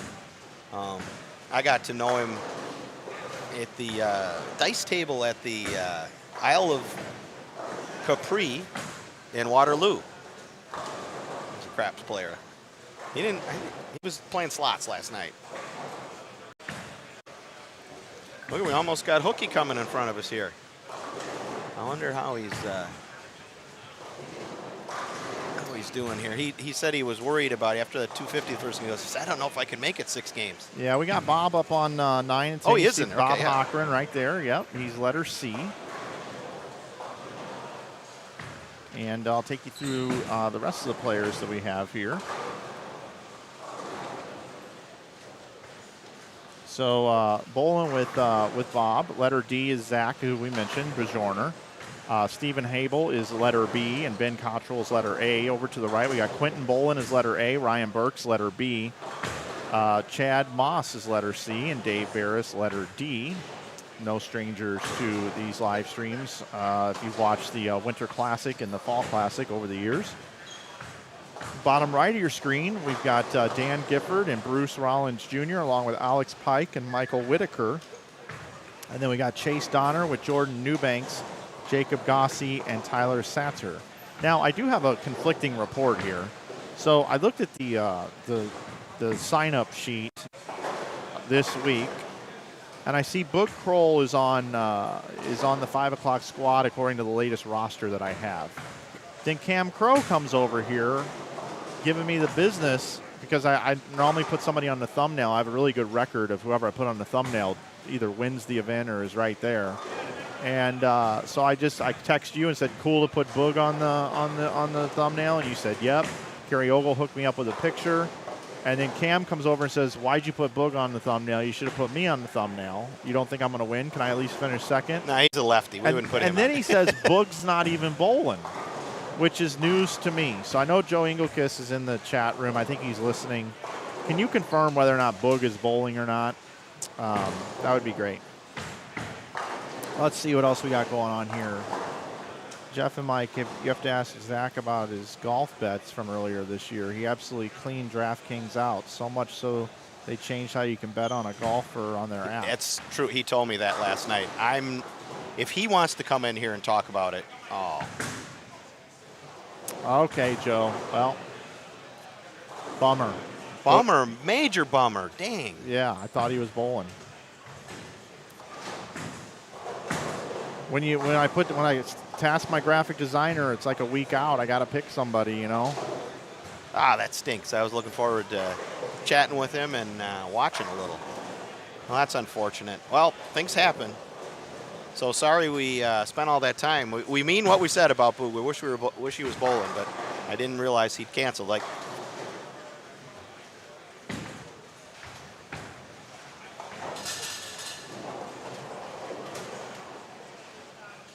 But yeah, if you could get Zach up here and have him tell the golf betting, it's pretty incredible story. But I'm not putting his stuff out in the universe unless he can do that. Andy already did, but.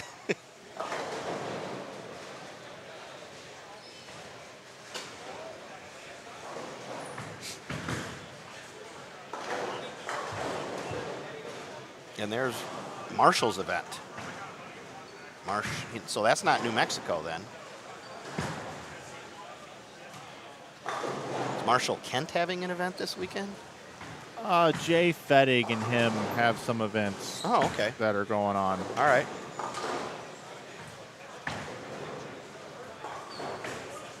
Yeah, somebody said, I get multiple questions about bring back the IB Open, and the landscape of bowling now compared to when I ran the IB Open is just completely different. The PBA regional program was kind of suffering. There was no women's tour. There just wasn't as much going on in 2010. So I thought, let's run an event. I think there's a need for events. And then events started popping up all over the place. The women's tour came back, and I decided I don't need to do this anymore. There's plenty of other events out there. So, like this weekend, there's 3 great ones, and we're in August. I'm sure there's even more. No doubt. And Robert has a question there about the Olympics. Robert, there have been tons of discussions about that on Facebook over the last month or so, obviously, with the Olympics going on. I actually took a story that I wrote after bowling was not picked for France, for Paris. That would have been 3, 4, 5 years ago, whatever. It's real simple. Before the Olympics here, I took the paywall down on that so anybody could read it because I wanted to share it around because you see it all the time. People talking about, well, the bowling's not in because of this and that, and it's not a fair sport and lane conditions and blah blah blah blah. And that has zero to do with why bowling's not in the Olympics. Absolutely zero. The Olympics have all these sports with judges deciding, and we know what that brings. We saw it in the fencing had a controversy here. And, most visibly, the bronze medal thing with the U.S. women's gymnast and the appeals and all that. They have judges deciding sports. Bowling isn't in because we don't have enough young people fired up about bowling and interested in it as fans. Advertisers want to market to young people before they're settled in their ways and have the brands that they have. You know, everyone at my age now, I drink Diet Mountain Dew, for example, and I'm not changing that. And no matter how much you market to me, et cetera, et cetera. And what advertisers want and sponsors want, then therefore that's what TV networks want, because that's what pays TV networks, and TV networks are what pays the Olympics. So that's what it comes down to. That's why surfing is in. That's why breakdancing is in. That's why rock climbing is in. All these things that have gotten into the Olympics for Tokyo and Paris are in there because of the young demographics they bring. That's it, period. And some of the oddball sports that are still in, well, once you're in the Olympics, there's a certain political dynamic that comes into play. It's much harder to get a sport out of the Olympics than it is to get one in.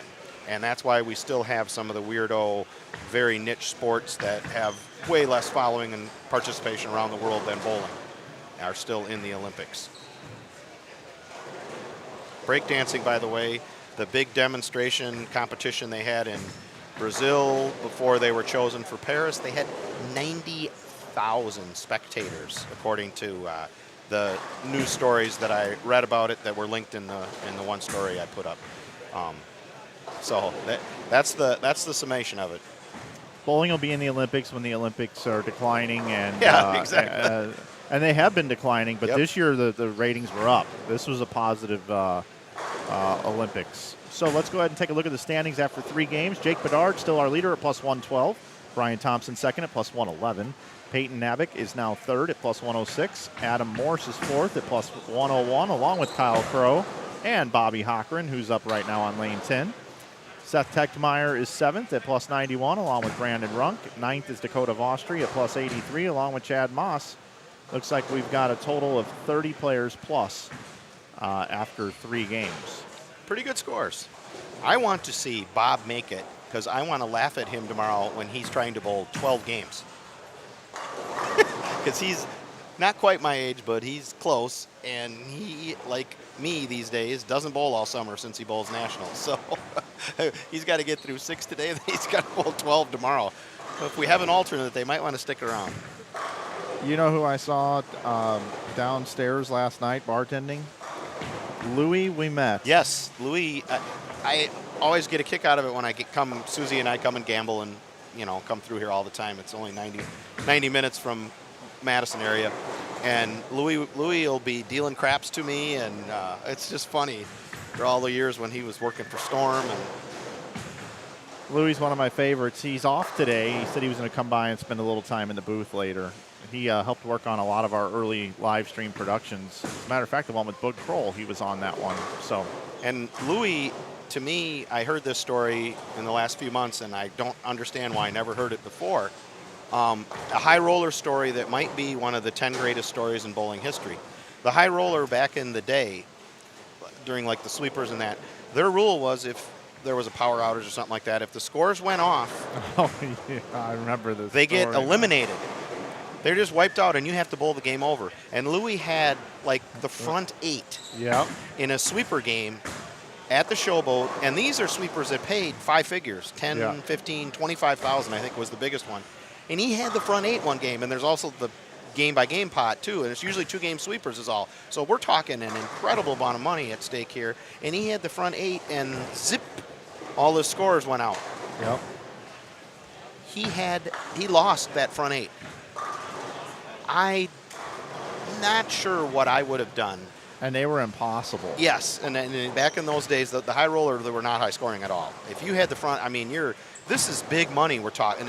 And Louis likes to, gamble a little, and that big money is, to anybody it's important. But he never told me this story. I can't believe he never told me this story, and I never heard it from anyone else. And I can't tell you where I got the story because it's something that people are going to be excited about when it happens. It's going to be out there. But when I read this, I was like, you have to be. So I wanted to see him this weekend because I want to hear this face-to-face from him. So I hope I didn't see him there last night. I was hoping he would be dealing. But he's bartending, huh? He bartended last night, yeah. Interesting, okay. I walked into the Moon Bar thing. Moon Bar. Ah, dang, I wish I would have known that. Well, I hope, if you're out there watching it all, hunt me down this weekend if you're around. I want to hear this story face-to-face, and I want to know what you did broke, how much you drank that night, or whatever it might have been, I'm not sure what I would have done. I would like to. I'm glad it didn't happen to Tommy Fry. There would have been some things broken. Oh my God! I mean, I can't even imagine even today, as mellow as I am, or as I became in the last 20 years or so, I would have lost my mind. I don't know what. Oh my God! I don't know what I would have done. When I read that, I was just incredulous. One of the greatest stories in bowling history. A little sad story there, too. Yeah, I mean, I don't even know how. I mean, the money involved there. Oof. Now, of course, today I think everything has backups now. So this is in the 90s, so things weren't so backed up. I bowled things where power went out and we couldn't recreate scores, and I don't know when that stopped being an issue, but at some point all the computer backup came in so that even when things would go down, you could pull them back up. How about Chase Donner here as front 5 now?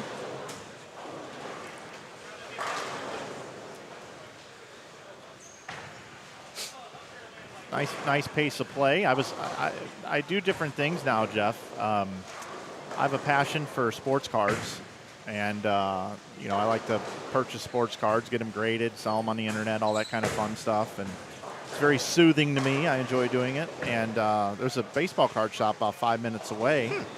So with the pace of play, it looks like I'm going to be able to go over and check it out on the break. Yeah, they are bowling pretty good. Excuse me. We were up at the cabin up north, and we had a fire pit one day, but then I had to do the burn barrel, and standing over it with the smoke coming up, it's like, oh man, my throat has been bad since I got home. Quinton Bolin, longtime regional player and bowls a lot of these tournaments, and a Peterson Classic champion. That's right. I forgot he won the Peterson.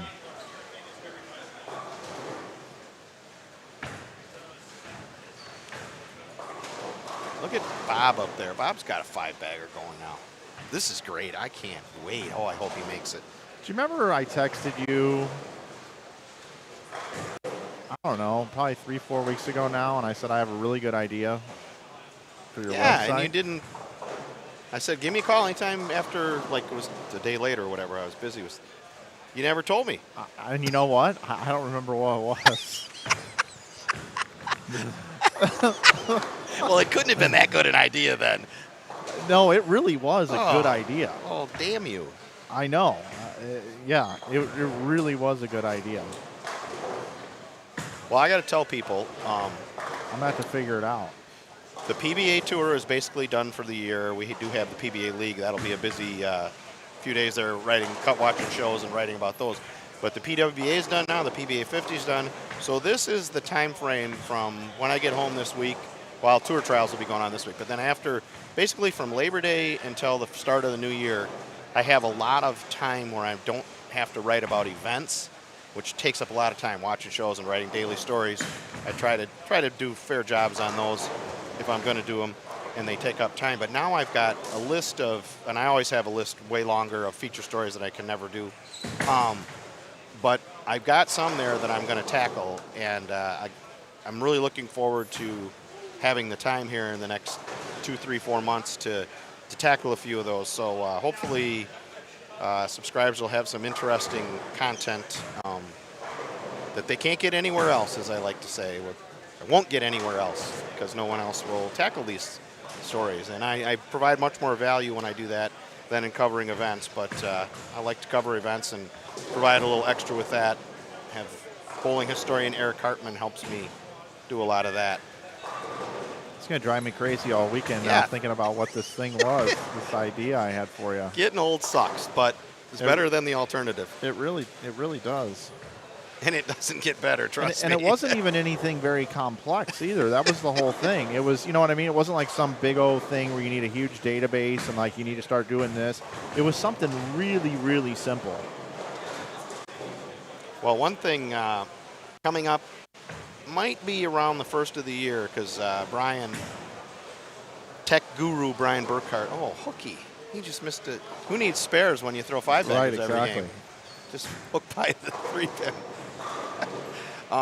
Brian Burkhart, my tech guy, your tech guy, is working to switch 11thframe.com over to Stripe from, I think it's called Global Payments. And that's not something that I think will change anything for any readers at all, any subscribers. But lower processing fee. yes, it is incredible. My fees paid to the credit card companies are double what they were like 5 years ago. It is sickening how much money they get, and it really hits a little guy like me. You know, people who do $2 a month, $1.99 a month. I mean, they charge a flat fee on a transaction, and whether it's $1,900 or $19 or $1, I pay the same transaction fee. Plus, then there's a percentage thing. So, going to Stripe hopefully will save me a little money, and my price might change a little when we do this all in one. Might have my first increase, perhaps. Talking about that still. Or at least a structural change in how we do it to try and cut down on some of the fees. But we're going to Stripe. Had that recommended by a lot of people that do these sorts of things, that was a good one to go to. And Brian checked it out, and I trust him, and he said that was what to go to, and he's doing all the work on it.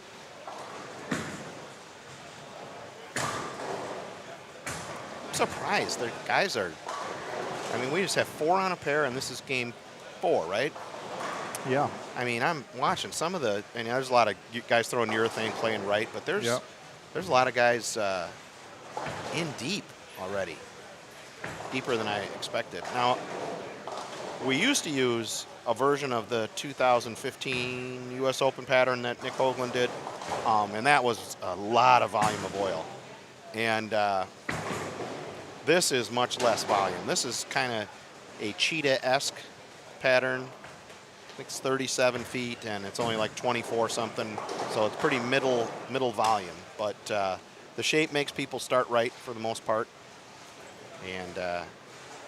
And let's, when you got 12, the big problem is 12 games on Sunday, you can't have people starting at third arrow, because then they're going to end up, the year Gazin won, there was gutter cap lofting like you could not believe, and his thumb was tore at the base of the thumb doing that lofting and everything. It was disgusting, and it just, there were a lot of, I mean, it's fine. I think do that on tour where that's part of the game out there, and it's part of one of the skill sets you got to have, and they're professional athletes. But for a lot of guys, asking them to loft the cap is just, we have senior bowlers out here, and we just, after that year, we said we got to have a pattern that can keep people on the lane, I guess is the way to put it. Chad Moss has made the show in this tournament a few times.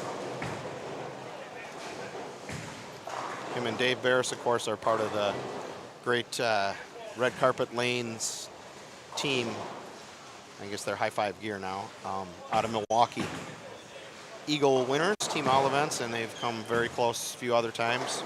They were on our squad this year. We were on the opposite sides of South Point Plaza, and they had a chance to win going to the 10th frame, and we moved into the top 10. So there was some pretty good action on that squad.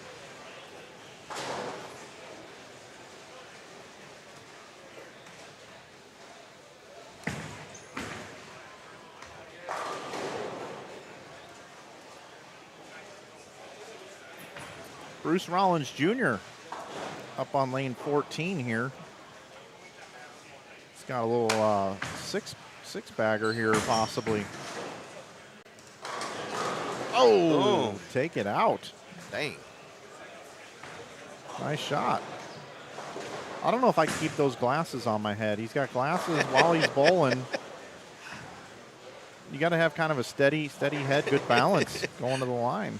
It's pretty impressive.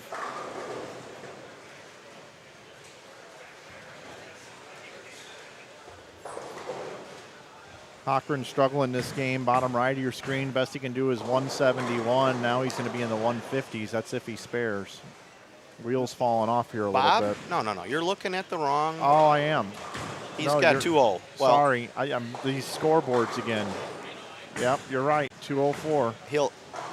This is really a key shot for him, because if he makes this like we can't pick on them about not having a spare that True. game. Let me switch this over so I can. These scoreboards are tough from this angle. Oh, Nope, no spares. There it is. 202 without a spare. That's it. He's got 2 more games to go, and he looks like I can't even imagine how he's going to bowl 12 games tomorrow. I know I'm picking on him, but I'm picking on him because that 12 games is one of the reasons I quit bowling this. Because the last time I made the cut, I finished, I don't know, like 12th or 15th or something. And on Monday after that year, I could barely walk. And I bowled once or twice more, and I was kind of hoping I didn't make it. Want to give a shout out to our sponsors too. This event is ran by the Greater Iowa Bowling Association. You can find out more information about the Greater Iowa Bowling Association at giba-bowling.com. They run a bunch of events throughout the year. Great ran events by Joe, Rosie, and Jennifer. Want to thank Ebonite. Want to thank the Dubuque Regional Sports Commission, Diamond Joe Casino, Cherry Lanes, IAMBowling. Don't forget you can save 25% with coupon code GIBA. That's year round. The Steen team, Brandon Steen and Stride Bank Structure Real Estate. Of course, Jeff, who's joining me here in the booth, 11thframe.com. Also giving back to this event. When you fill up your gas tank, make sure you do so at Quick Trip and Quick Star. And of course, if you want to support our stream here for free, you can subscribe to the channel, like the video, and share with your friends. Or if you'd like to support us, you can also head over to InsideBowling.com. We now have a full-service pro shop available on there where you can buy bowling balls, bags, shoes, accessories, everything you need for your bowling needs, along with merch that we print in-house. We've got a storefront now where we make the merch, and our business is really growing over there, and you can save 15% with coupon code YouTube, 15% off the merch. And Jeff, I was going to talk to you too. This wasn't the idea I had, but we should put some 11th Frame merch on your website. Start selling some merch. Yeah, we could. You could do some Too Bad t-shirts and a whole bunch of other kind of stuff. That would be great. I was on IAMBowling's staff, and we had when we started doing team jerseys, we had a spot up there where people could order them if they wanted. But that was just jerseys. There's Zach coming by. We don't have any of that merch, and it's just, for me, it's totally a time issue here. I basically work 2 full-time jobs and try to have a bit of a life as well. And the one full-time job, the real full-time job is, I'm in the home stretch. I'm on probably about the 16th tee right now, I guess, in an 18-hole round. Somewhere between age 63 and a half and 65, I will be retiring my laptop, giving it back to the Wisconsin State Journal and that will have been 40, let's see, it'll be 1980 to 2027 or so. Wow. How many people work for the same company their whole life? Now, that company has the Capital Times, the Wisconsin State Journal, which originally were the afternoon and morning daily newspapers, and then we had Madison.com. We had an online team for Lee Enterprises, and I worked with the Cap Times for most of my career, and then I went to the online team of Lee Enterprises that was based out of Madison, and then I've been with the State Journal for the last few years. There's Mr. Hockreen. Hey, try and make a spare next game, huh? Try and make a spare next game. Break up the 3-6-10, and I hang it and listen loud. Oh. I watch Mossy goes up, does the same thing. He's like, why do we do our tours? How are you going to bowl 12 games tomorrow? How are you going to bowl 12 games tomorrow if you make it? I got to try to I'm hurting right now. I know. I got 2 more to go. I got to try to shoot 280. Sounds easy, don't it? Yeah, you think this cut might, what is about 16th right now then? 74 over. Yeah, it's pacing to be a little higher than past years, and I'm not really sure why. The sweeper scores were basically the same.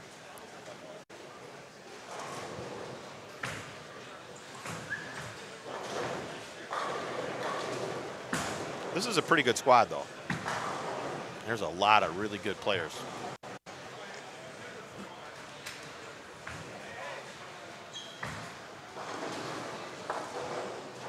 I was thinking we might see a few more PWB8, excuse me, PWB8 players. You're number there. 2, by the way. Yeah, I can do that. I'm yep, sorry. Yep, you can just roll that down. We do have Alexis Runk is here with Brandon. Yep. She's a PWBA player, but I know Erin McCarthy has bowled in the past, and a lot of them are probably pretty burned out. Yeah, and Erin's got to take time off work, and she's had an interesting year, off the lanes too. It's been a rough one for her, so we do miss seeing Erin though. She used to be in so many live stream events, and back again, going back to 2011-ish, no PWBA tour at the time.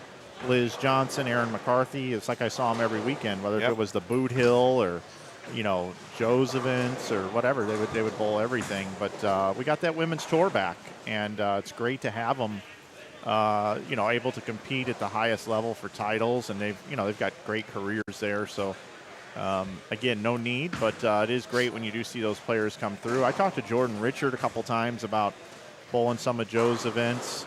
Zach Wilkins is really also taking his game to the next level, and I was talking to Zach about possibly coming and bowling some of Joe's events too, since he's in Kansas City. Yeah, he's not far. Yeah. Always trying to talk up these events and bring some higher end bowlers, because what it does, it just shines the spotlight on the event and gets more attention to it and keeps them filling them up, Yeah,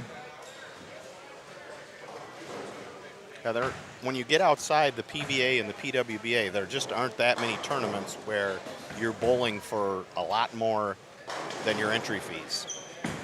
And Joe's Majors, this one, the Winter Classic, the Fall Classic, are 3 tournaments where the total payout is quite a bit more than all the entry fees added together. Coming in here, we got Brian Thompson with Dakota Vostri, Kyle Kroll, and Josh Powell, along with Ben Cottrell, Stephen Habel, Zach Bajorner, and Bob Hochran. Now that's going to be on 13 and 14, 15 and 16. Brian Thompson up there now on lane 13. Good player from the Chicago area. I was kidding him. I said, how many 850s did you have this week? Because for a while there, it seemed like every time I opened my Facebook page, he was shooting 830 or 850 or... Bottom right of your screen, we're going to have Roger Harford along with Rodney Jackson, Eric Kent, and Seth Techtmeyer. And, of course, the Runks, as you mentioned, Alexis and Brandon, Jake Bedard, and Nate Stubler. Dakota Vostri, I first bowled with him in a regional in the Chicago area, and I think it was before I was a senior, or it was right as I just turned 50. He was like 14 or 15 years old. And today I walked in, I made a Facebook post about this. Today I walk in, the first thing I see is him and his gal back there, and he's holding their baby and feeding the bottle. I said, man, am I getting old? Yep.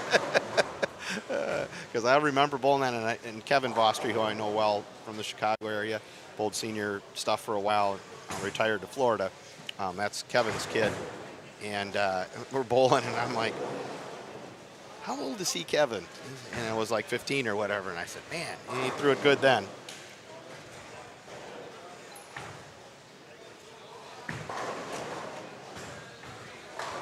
So Bedard is throwing, if he's been playing the lanes this way the whole day, he's throwing an IQ 78U urethane. And that's what he used in doing? game 1. Yep. And bowled 279 with the front 9. There's lots of people throwing urethane, but there's also lots of people throwing reactive and hooking it. You kind of have multiple ways of attacking these. The pattern is stretched quite a bit now with as much urethane that's gone down the lane, so reactive is going to help some of your lower rev players.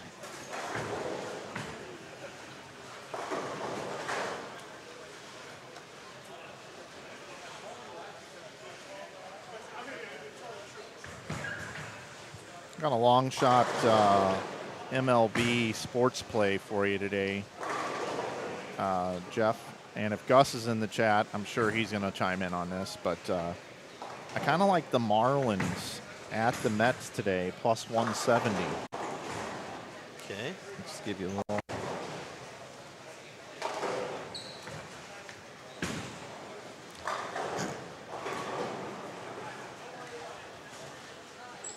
Carl Campa, I believe, is here today. I saw him last night. And I put up the sweeper story this morning. And put a picture on of his bet slip from last night. It was like a 5-team baseball parlay, and he just said, "Too bad," was a winner. It was like, Oh, ooh. really? A 5-team? Yeah, like oof.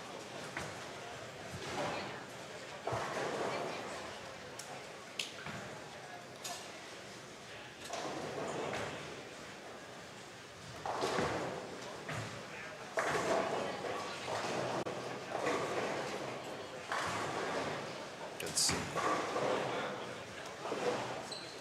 Find it here.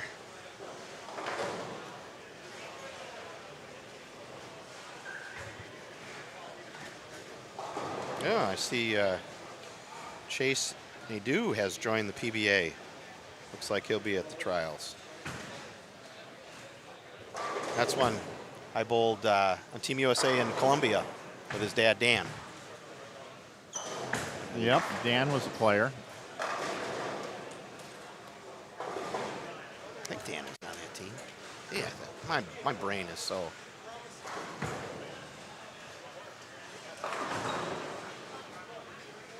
All right, I'm going to find this here because you would appreciate this.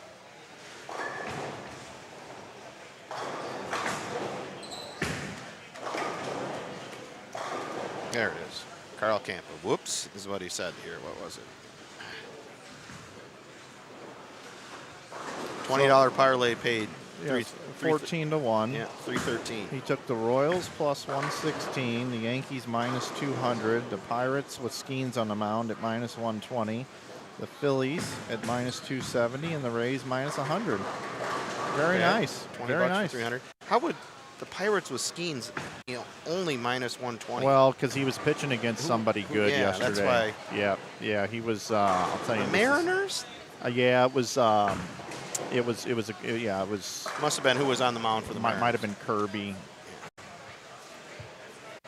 Might have been Kirby. Let's see. It was yesterday.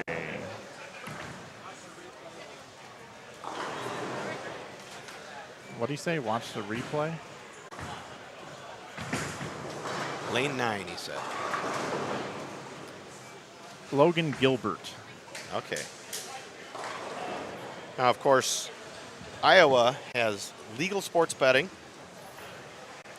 just like Illinois, and many other states. Do it on your phone. Here at the Diamond Joe Boyd Gaming, they have FanDuel. And I have a few fun little bets to get in. Football season will be coming up, so Susie will be every Friday morning. Now, bottom right of the screen is where we may see this now, and I've slowed it down. Let's see what we got here. Bottom right, left lane.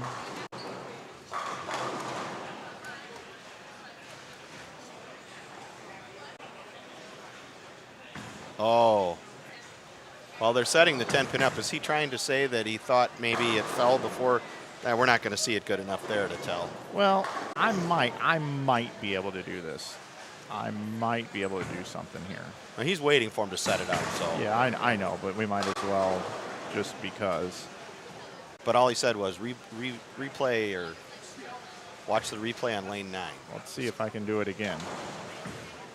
So Now, it maybe is a little grainier because I had to zoom in on it here. So we're watching this shot here. impressive little messenger. So the rack hit it. Oh, the rack kind of froze on it. But it was falling. It was falling, but it didn't completely fall, which would mean it would need to be respot.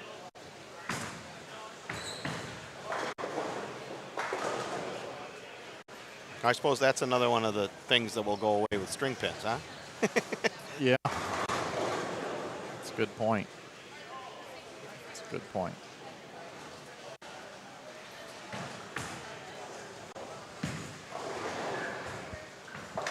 So we're in game 5 of 6. Mike Flanagan here with you, along with Jeff Riggles. I haven't brought it into the booth to show people that we're actually both here and we're not working remotely. Here we are. There we are. This There's is us. Right Joe's here. office right behind us. Yep. So this is us up here in the booth. If you have any questions, we'll be happy to get to them. and it's great to be here, everybody. And we're going to hopefully have a selection of celebrities to sit in with bowlers, coaches, that sort of thing, to sit in with Mike after this morning thing here. I'm going to leave when they start game 6. And yeah, I'll take it home, and then yep, I'm going to have Eric Liddick sit in and whatever. What I always do is I try to find the leader of each squad and do a little Facebook Live interview. And then I can put that interview link to it for my story tomorrow morning and give people a flavor. So it looks like I might be, well, it's too close to tell right now, but it could be Jake, could be Brian. Brian's looking pretty good here. He's got the front 4. Brian Thompson, and well, that's only 3 games. Well, that's not 4 game standings. We don't even know. There's Hookie. Look at him. Oh. Solid 9 for Bob Hockering. Tell the manager. Complain to the manager. That's right. Just got to look in the mirror. We'll see if he can make this one. Oh, he did have a spare this game, though. Started with a spare.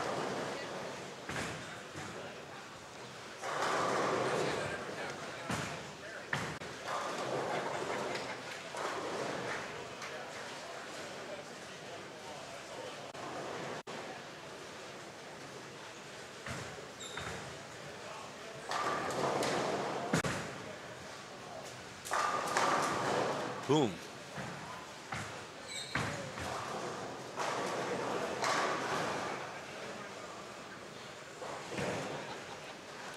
Brian Thompson, a very, I don't know what the right word is, underappreciated, or people that know him appreciate him, but low visibility because he doesn't bowl a lot of high, he doesn't go bowl the tour stops or a lot of regionals or anything like that. He's just a Chicago area guy who bowls a lot of local tournaments, but let me tell you, he's a good bowler. People that know him respect his game. Zach Bajorner really does look like Zach Galifianakis. He really does. And it's funny because they got the same first name. I know. He could be in The Hangover. No doubt about it. And he was talking about, not bowling, and then this is his first competition in a while and getting through all 6 games. I got to hand it to Bob. He himself said, I'll probably be 200 under tomorrow. I sure as heck couldn't do it.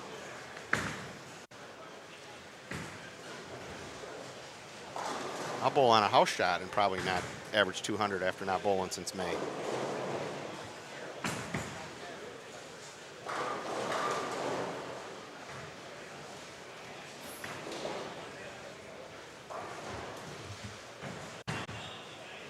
Are you staying here then? I'm at the Holiday Inn. Holiday Inn. Yep. Okay. Yep, I spent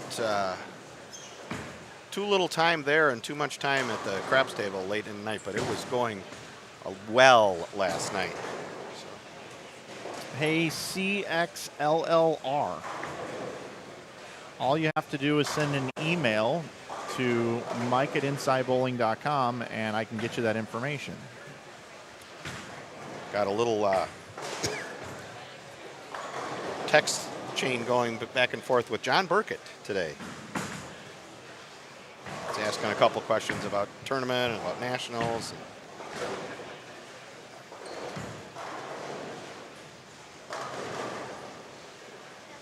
We go back to 2009, 2010-ish, when you and I first met, just talking about things. And to fast forward to now and look back at being on the air, calling action over the years, one of my favorite calls all time is being able to be the play-by-play guy for John Burkett's title on the PBA 50 Tour. Yep.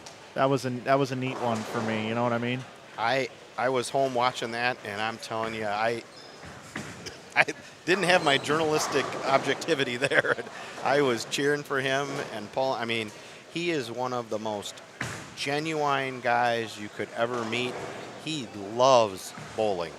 There is they could have 2 more zeros on all the checks and it wouldn't matter to him. And obviously his great baseball career, money isn't an issue for him. You would never know that he'd made millions of dollars as a famous baseball pitcher. He's just one of the most genuine, great guys you could ever get to know. And I don't know if there's ever been a more popular win on the PBA 50 Tour than his. There were so many people pulling for him to win. He paid his dues, he grinded, he worked his butt off for many years to get that win. And I know how much that meant to him. That was like winning a World Series in a sense.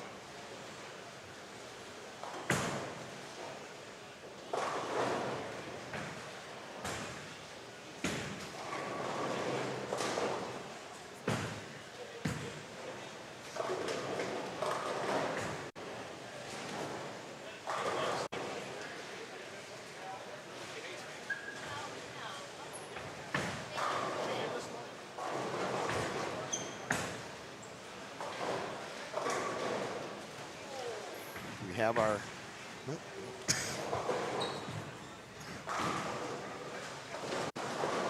looking for the 4-game standings to see and that's, I got to tell you, watching Brian here, he's got the front 6. Yeah, I've just been kind of taking this all in because there's so many strikes, and I don't want to cloud anybody here. But now that we've mentioned it, here we go. 2-pin. That's all right. If I was an announcer in baseball, I'd be telling you a guy had a no-hitter going. I do it too. Yeah, you're there to do a job. Yeah. And if people think that's why someone gets a hit or not. Did you see, and I'm sure no one out there really cares, but SportsCenter this morning, they have a whole SportsCenter featured thing coming, or E60 or whatever, on the, there's a class, university class, that did a collaborative thing. They've tried to make the case to baseball to give Andres Galarraga, the pitcher, give him the perfect game. Where on the last out, the ump blew the call, and it should have been a perfect game. So Andres Galarraga was the one playing first base. Yeah, he was the hitter. What was the Tigers pitcher? Good God, yeah, my brain is. But he the famous one where he had the guy at first for the last out. Armando Galarraga's near perfect game. Yep. And it's I caught it on SportsCenter as I was getting ready this morning. Fascinating little thing, and they said on the E60 or whatever it is, they're going to show, or they're going to have Rob Manfred's answer to this class. And usually they said this university's class, oh, that's just such a, and the ump, to his credit, has always said how terrible he felt about that. And this class, usually the professor said the class will usually try to take up a case of, someone wrongly convicted of a crime or something like that. And instead they chose to focus on this. And the SportsCenter feature was talking about George Brett's famous Pine Tar game and how that was overruled, and that was what they kind of based their case on. If they did it for that, why not do it for this and fix it? Of course, if we'd had replay, then no doubt this would have been a perfect game, because there's no one that disputes the umpire or any of the players involved. I mean, the guy that was running knew he was out. One of the real injustices that, maybe Rob Manfred will, maybe this SportsCenter will be an announcement that they're going to give it to him. Maybe he'll right the ship. I think he should. All right. I'm on board with that. 4 gamers coming here.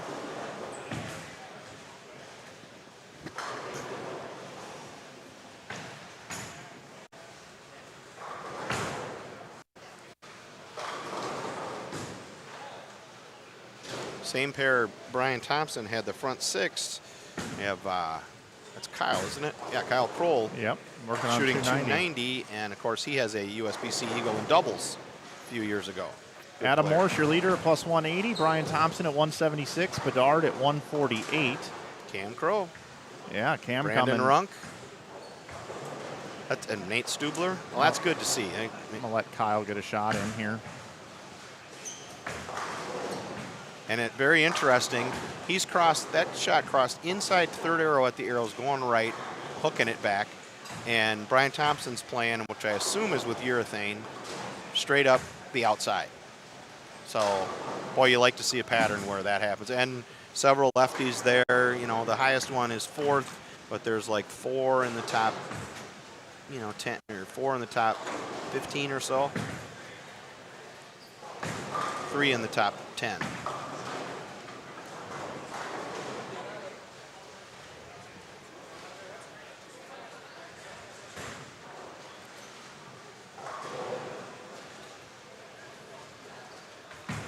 Standings are available on the link pinned at the top of the chat room. Now, I think we're going to end up with a higher cut number this year than we've had, which I find fascinating because it's the exact same pattern. Yeah, I don't know, though. Might just be that the squad is Yeah, you might have a strong squad here, yeah. And it definitely is.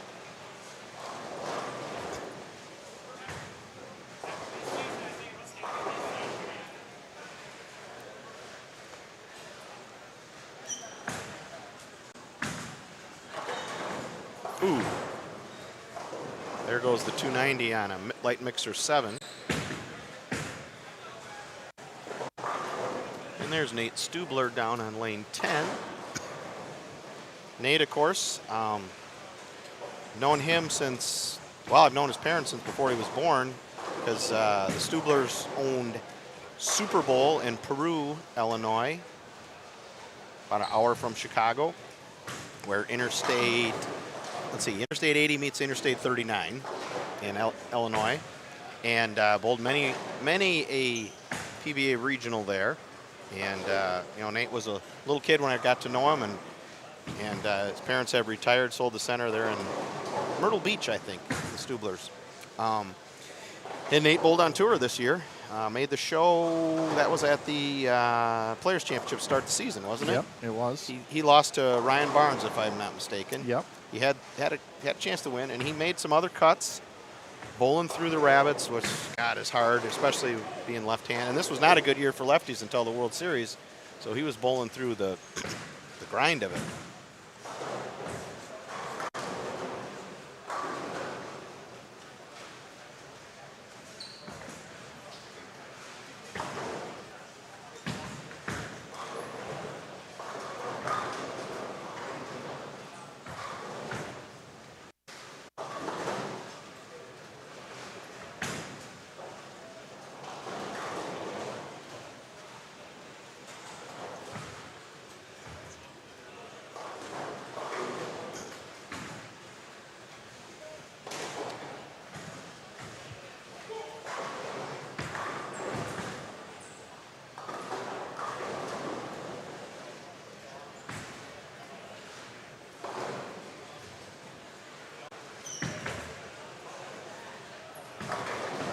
Boom. Ooh, Messenger missed it.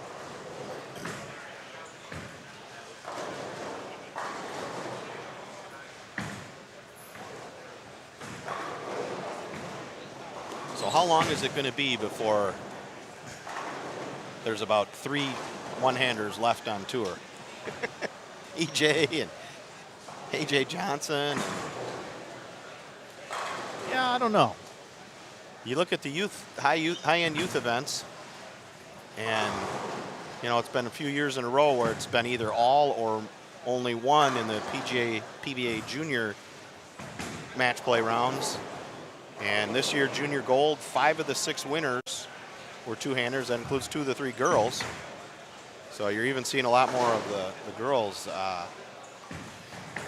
The African-American girl that won U22 bowls at Jacksonville State. She'll be a sophomore there. Yep, from St. Louis. Incredible game. Yeah, that's right. She's from St. Louis. And you got Maggie Toma at Arkansas State. Was on the singles show for intercollegiate. There's a lot out there coming up. I was super impressed at junior gold with the U12 girl who won, the little lefty. Yep. Two-hander. I mean, I don't even think she's 5 feet tall, probably. And it was amazing the ball speed and control and power she had two-handing. I was like, oof. So that women's tour may start changing here in the next few years as they'll start dealing with more lane transition than.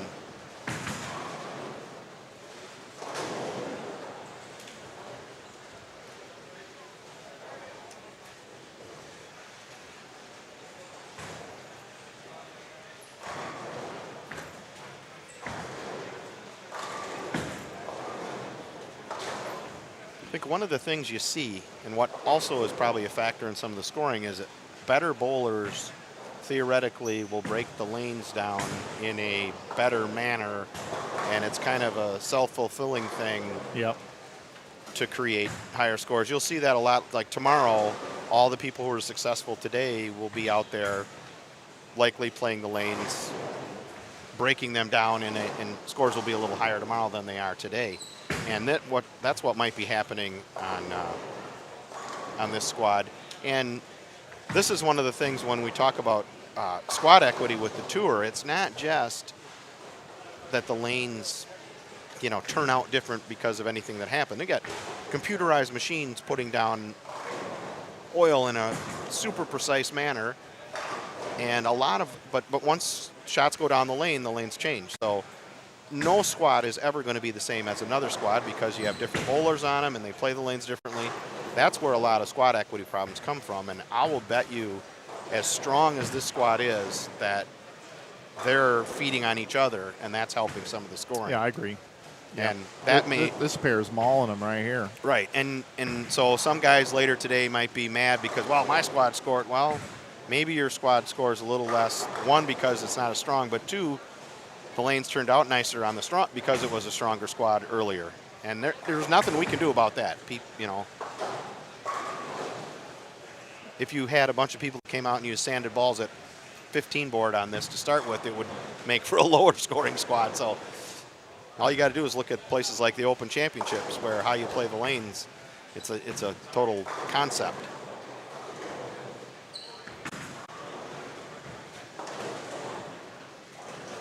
But 258, 268, possible 243 here. Oh, hooky.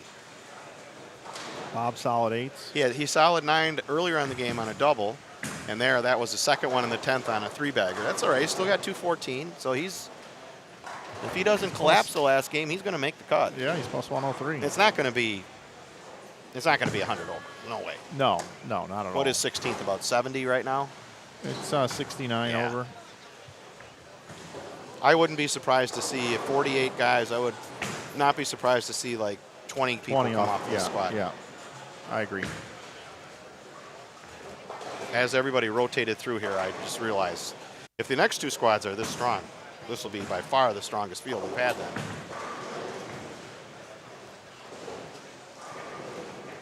Eric Kent over here on 12. It's always a guy I like to see at events, always super nice, always comes by and says hello. Out there grinding away.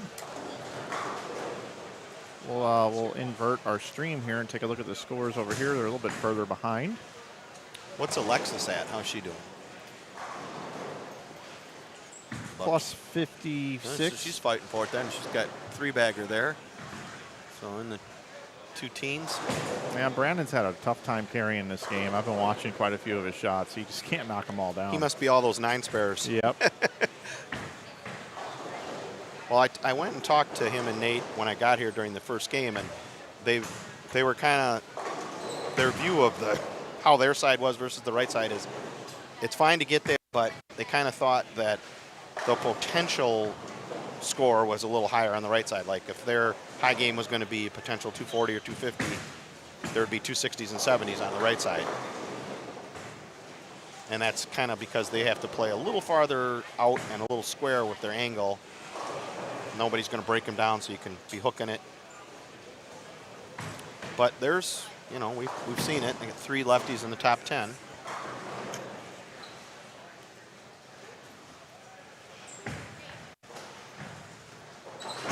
And today is just all about, you can't win the tournament today, but you can lose it. Today is just get enough to get in the cut, and you got all those games and all those bonus pins tomorrow. So yep.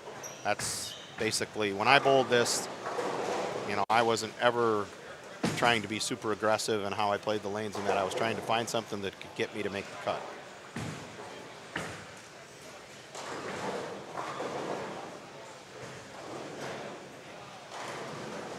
Well, I'm going to get my butt up and out of here and get ready to interview after game 6. Might be Brian Thompson. And I don't know if I'll be back in today. I'm going to try and feed some interesting people to you if you haven't already arranged a bunch.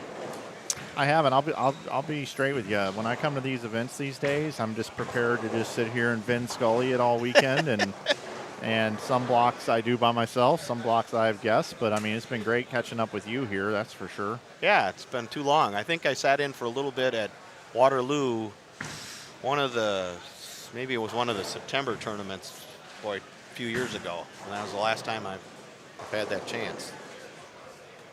Haven't had a chance to get out and about to enough tournaments the last couple of years for a variety of reasons.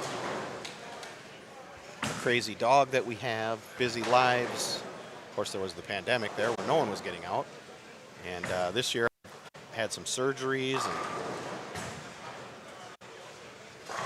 But once I get done with the newspaper job and then retire there, I am going to be out and about at a lot more bowling tournaments, hopefully health willing, and get a little more in-person coverage of stuff. Like, I always enjoyed going to the World Series in Reno and Vegas when it was there, and being on scene and being able to hunt people down and talk to them in person.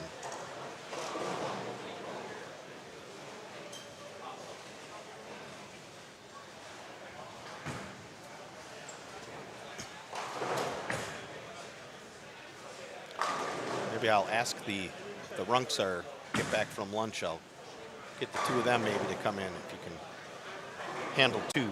They're kind of a duo. Pretty cool having Yeah, no question. a couple that bowls both tours. I mean, they're not the only ones, obviously, but it's just neat. And now we have I saw Jordan Richard and Frank Snodgrass are getting married. Yeah. And so you'll have another husband and wife men's tour, women's tour.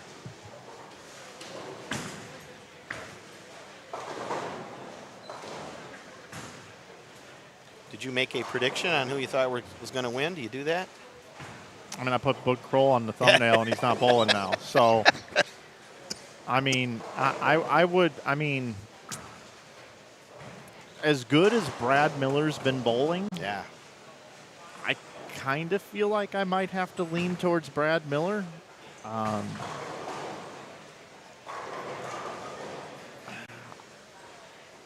This is a good warm-up for him, too, Yeah. and anybody else that's going from here to trials, because I think those are next week. I know they're next week, so they get a nice tournament on a tough pattern, competition games, and a lot of them, and then go right into the trials, which is why I covered the trials when they were part of the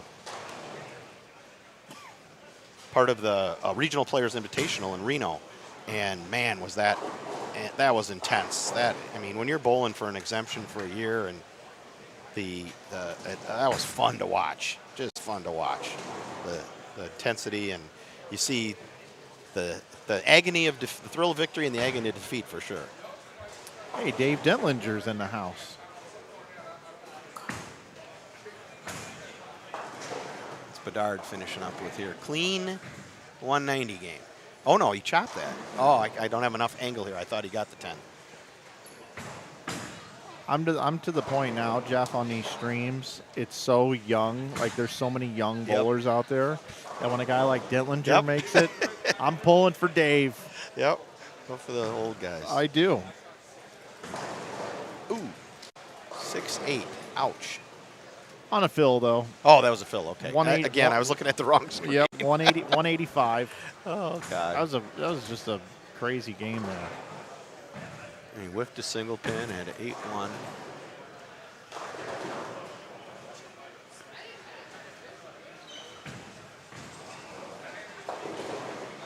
Nate's got the clean game, no doubles here. Big shot here for him.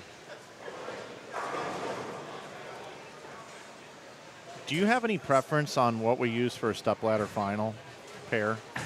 Well, we always used 13 and 14, I believe. if you want to use 11 and 12, fine by me. Well, because this is what I'm kind of looking at here, right? I like to have my camera centered directly behind the pair. Sure. Right? So I'm trying to look for a table that's directly behind a pair. And like, there's one right over there for 9 and 10. There's one right over there for 15 and 16. Okay. So that's always what I'm kind of trying to determine. If I can get another table, we can go wherever we want. To ask Bob. But yeah, so that I'm always looking ahead to that. See, our deal always was, Mark London and I always did it on Facebook. Yeah. And we used the actual tables that you've removed here. They've removed for you, so you have an actual real table to sit on. Because I can't really put anything on this stage because when we move around, we bump it. Yep. And that's directly behind 13 and 14. So I would have to put a table somewhere up there. Yeah. But we're not wedded to a pair. I'm not anyway. And I think we always use 13 and 14 because it fit where we had to sit, where Mark and I had to sit. 15 and 16 might be the answer because then we'll still get your 11thframe.com banner in the frame. That's a good idea. Right? You know what I mean? So anyway, I don't know. Just looking ahead, I'm going to talk to Joe about that. I just wanted to make sure you didn't have a problem if It's not like Riviera. We don't have 27 and 8 where you have to be on that pair. And the other thing is, even though you do have the masking unit up there, front and center, bottom of the screen, 11thframe.com, right there. Yeah. So we're good. We're good. We're covered. All right. Well, Nate got a big double there. Alexis is going to be just shy of 200, so it'll be an interesting final game for them. Well, thanks, Mike. I know I'll be back in here talking to you, if not today, tomorrow for sure. And I'll let you finish up here this last game. I'm going to watch the last game and get ready to pick out a person to interview. It'll be Facebook Live on my page, and then we'll share it over to the event page for the tournament, and it'll be in my story tomorrow. And I'll try and send you some good people here the rest of today. Yeah, sounds good, man. I'm looking forward to coming back at 1 o'clock a little bit later here today. We got one more game to go for you, though. And I would imagine that squad might start a little bit later. Yeah, we tend to. It won't be too bad, but he's got to oil all the lanes. Right, and they kind of need to sit for a few minutes. Yeah. And but usually, we're doing pretty good because we'll have the last game will be done by 12:30. It might not be too far off 1. Might be like 10 after, quarter after. But I know in the past we've usually finished at night pretty close to 9 o'clock, which is what we're aiming for. It hasn't been too bad. I don't think we've ever been past like 9:30, quarter to 10. So cool. All right. Thanks everybody. Thanks. It's Jeff Riggles, everybody, from the 11thframe.com. His event here this weekend. It's been a long time since I've been up here for this one, 11 years, and it's just nice to be back at Cherry Lanes here in Dubuque, Iowa. I want to thank Jeff for everything he does to promote bowling, promote this event, and he's going to go do his journalism skills as he does so well, and he's going to go take care of that covering this event.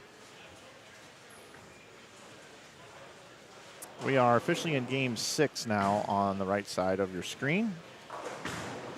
Ryan, I don't know if I'm going to get any Topps Chrome baseball cards today. I wish I was at Fanatics Fest. I could tell you that, but Fan Fest, whatever they're calling it. But I'm going to go check out the local shop here on the break, I think. Dale, what's up, man? Saw you in the chat.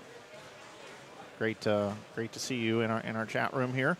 If you're just tuning in, everybody, I want to welcome you into opening round coverage of the 2024 11thframe.com Open here on Inside Bowling on YouTube. We're in Dubuque, Iowa at Cherry Lanes. Bob Hochran is our general manager, and he's also bowling the event and probably going to make the cut, which is pretty cool. We've got one stream for you here. We've got 8 total lanes covered with our picture-in-picture coverage.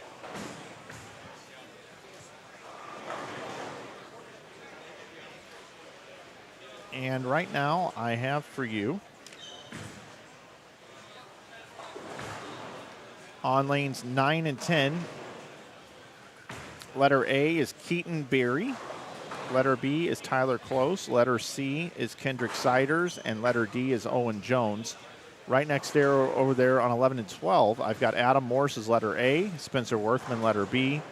Family's watching at home, by the way. He wanted to give a shout out to his family watching at home. Lucas Purdue is letter C, and Riley Rydell is letter D. Then just over to the right, we got Alexis and Brandon Runk back bowling again with Jake Bedard and Nate Stubler. And then right next door, Roger Harford, Rodney Jackson, Eric Kent, and Seth Techmeyer as they work their way through the bowling center here. We got 24 lanes. Actually 30 minus 26 lanes, 26 lanes here for you as 1 through 4 are in a party room. And that's going to be it to finish out our block here. All the standings are available on the link posted at the top of the chat. If you'd like to see how your favorite player is doing. Also want to give a shout out to all of our sponsors. We want to thank Ebonite, the Dubuque Regional Sports Commission, Diamond Joe Casino, Cherry Lanes donating the lineage here this weekend. All the games, all the money paid into this event are all going to the prize fund. I want to thank IAMBowling. You can save 25% off at IAMBowling.com with coupon code GIBA, which stands for the Greater Iowa Bowling Association. You can find out more information about the Greater Iowa Bowling Association at GIBA-bowling.com. We'd also like to thank Brandon Steen and the Steen team at Stride Bank Structure Real Estate. Also Jeff at the 11th Frame and Quick Trip, Quick Star. If you're looking to fill up your gas tank coming in or out of town, always make sure you fill up at a Quick Trip or Quick Star. I'll give a shout out to Joe, Rosie, and Jennifer running everything in the office so smoothly. They do such a great job running the events and to sacrifice their weekends to come out and put on events like this. It's a labor of love, and they just love doing it. And we appreciate them inviting me back again to do this. I was invited last year. I had a conflict. I was moving from Utah to St. Louis. Otherwise, I would have been here last year, but I was able to make it out this year, and happy to do it. So we'll see if we keep doing it each and every year. But for now, I would give the green light on that. I got to tell you, I came in last night, and I wasn't sure what I was going to see. You never know. And they had a stage set up for me with my table already with a tablecloth on it. Internet ran to the booth, and power ran to the booth.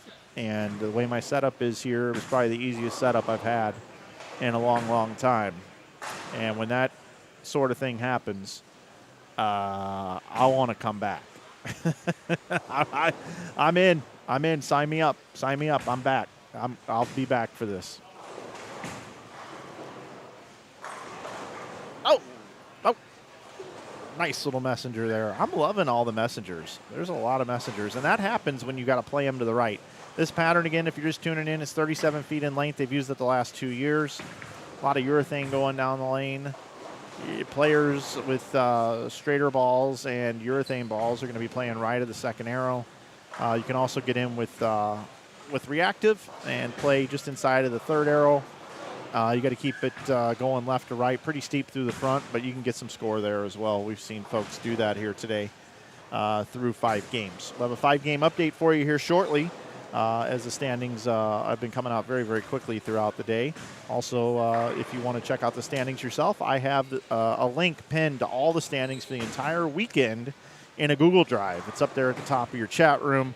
Right there it says standings. You click on the link, and you're good to go. Once again, if you'd like to support what we do here as well, that was an odd 4-9-10 leave. Kind of interested in watching that again. Kind of interested in watching that one again. Let's slow it down and let's take a quick look. Look at this one.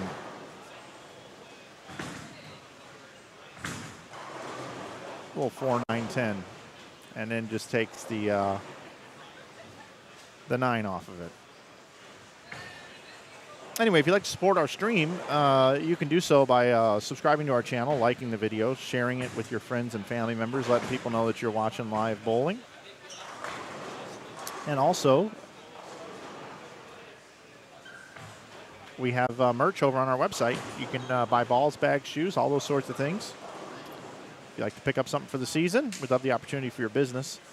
And in addition to that, we also sell merch, T-shirts, hoodies. We got some new dry fit hoodies. A lot of cool stuff going on over on Inside Bowling. You can save 15% off apparel with coupon code YouTube. YouTube will take 15% off of your entire cart on apparel items.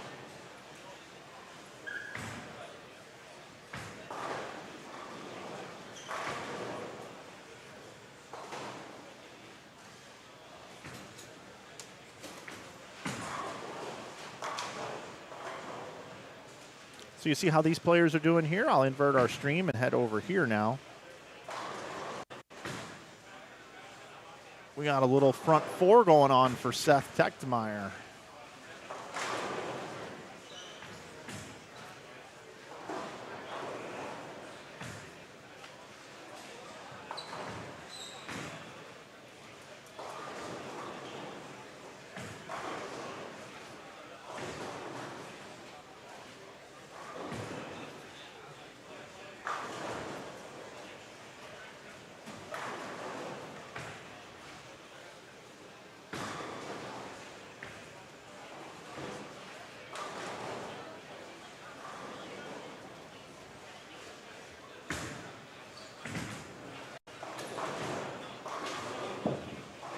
All right, there's a nice little break for you there, Seth.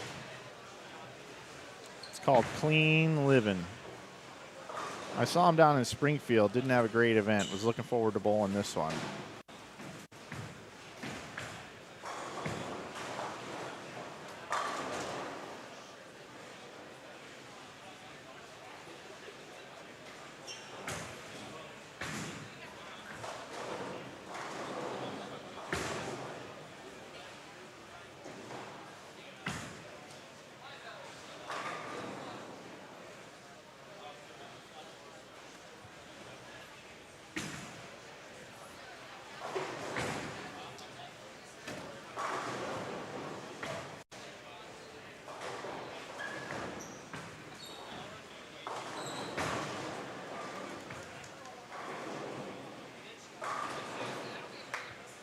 Congrats on that Ellie De La Cruz pull. Good luck on getting a 10 from PSA. You should, if you have a picture of it, you should send me a message or email it to me, mike@insidebowling.com. I'd love to see your Ellie De La Cruz pull. Yeah, send me a look at it. I can't check surface or anything, but I can tell you what I think about centering, what your chances look like. All right, let's see. I'm building all the graphics for the next squad right now, everybody. A little behind the scenes, a little inside baseball for you. I have now got all the graphics built for our B squad.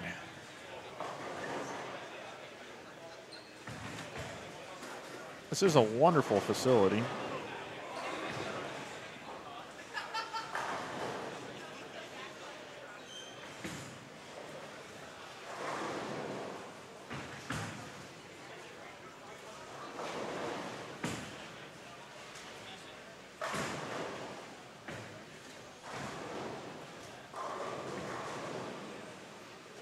All right, Seth, let's hit the pocket here, buddy. There you go. Get that 5 out late. All that rev rate. I see some orders coming into our store. I appreciate everybody that's supporting our stream. Goes a long way.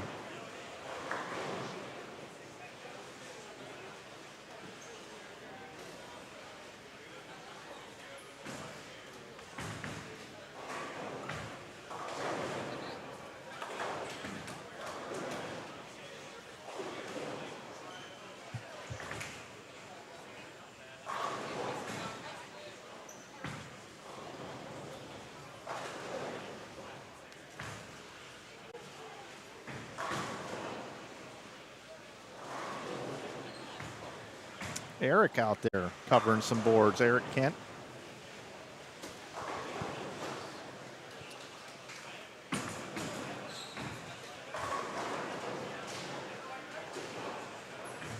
Ryan's looking forward to the holiday doubles coverage.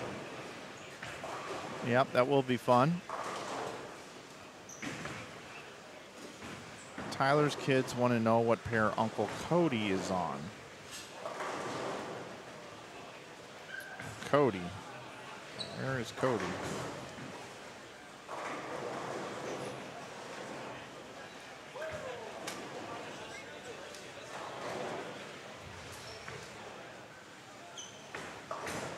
Dakota, where is he right now? He's over on 17 and 18.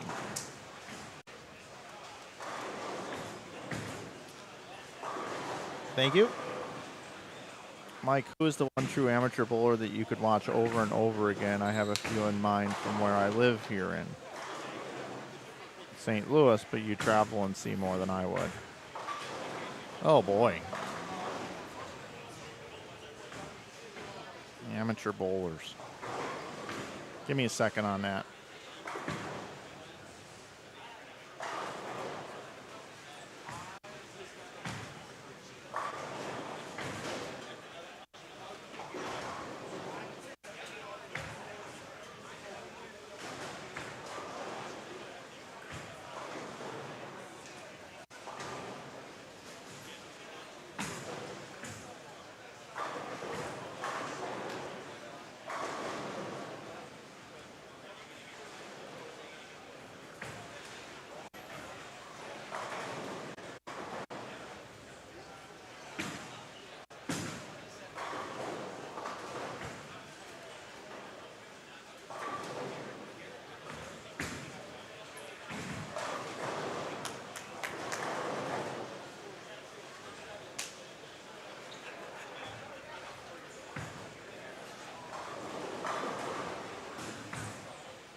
Standings after 5. Brian Thompson, your leader, at plus 244. Cameron Crow now up to second at plus 172.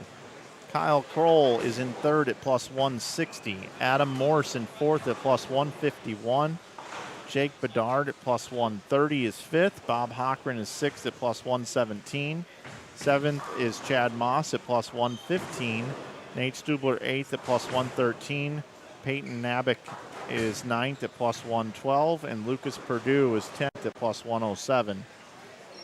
Followed by Quentin Bolin, Spencer Worthman, Brandon Runk, Dave Barris, Kendrick Siders, Ben Cottrell, Dakota Vostry, Seth Hechtmeyer, Brendan Hull, Tyler Close, Alexis Runk, your top 21 or so. You can see the 29 or plus getting to about 70 overs. Probably pretty important at this point. You got Techtmeyer is at plus 63 and has a really big game going, even though he missed that single pin. So he's looking pretty good. Brandon Runk's pumped up. Strike open four-bagger. And Brandon is plus 92, so looking to really improve and just make sure he's totally safe and solidified in here.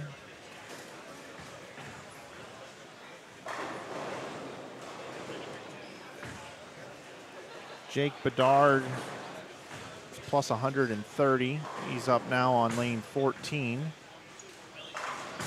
It's a monster double there.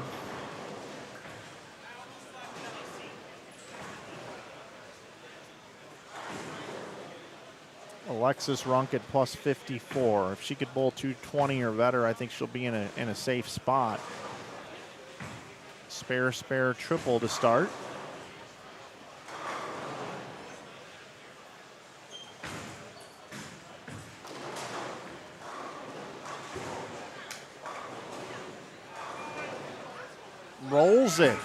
Rolls it. She's pumped. How about that? That was nice.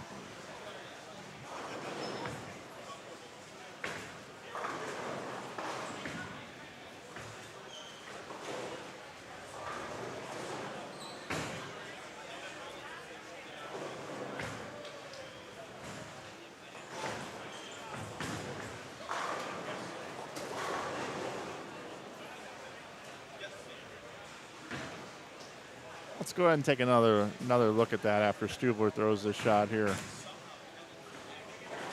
Stubler in eighth at plus 113.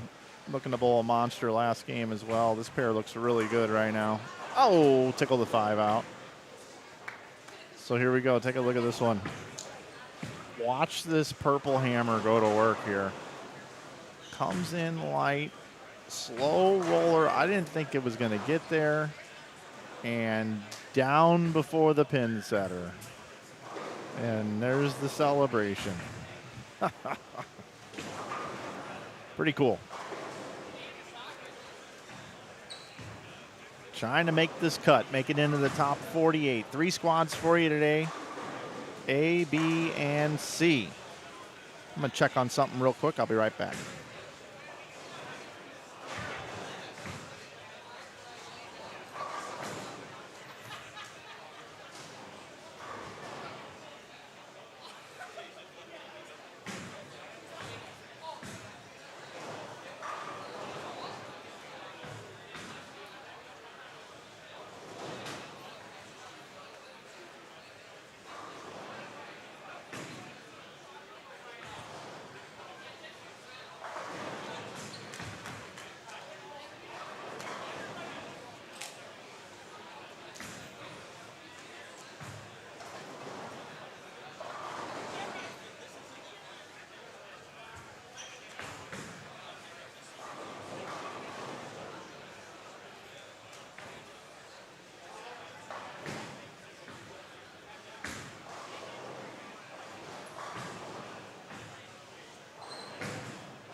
Everybody, just want to let you know the next stream is going to start about 15 minutes later.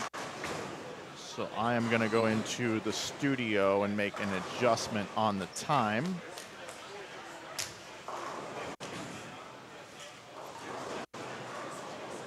Alexis struck again, huh?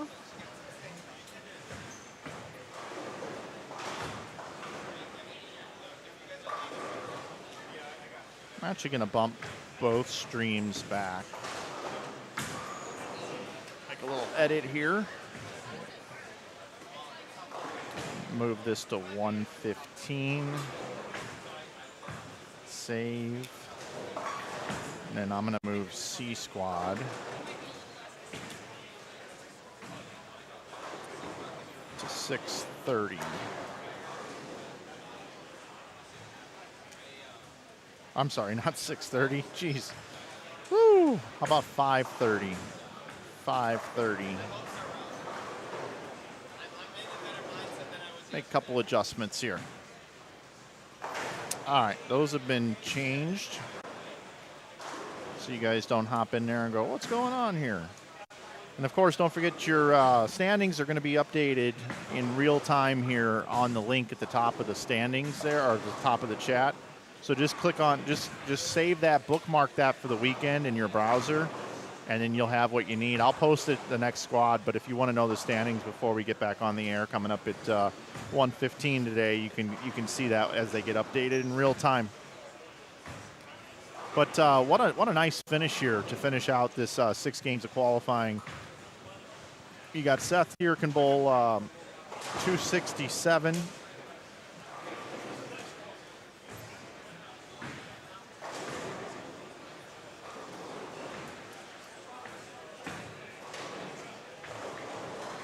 And looks like it was 242 for Eric Kent up there.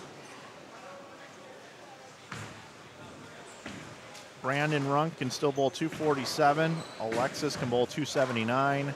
Stubler can still get to 258. And 212 for Jake Bedard. Bottom right of your screen, a little bit further behind, at least on the left pair. We'll go over there. to conclude things and finish things out.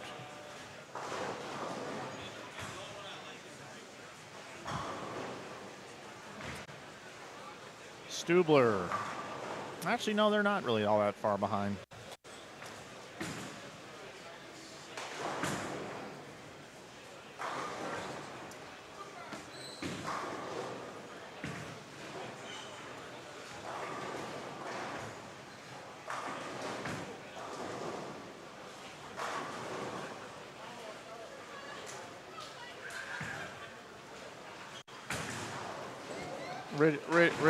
Richard, why?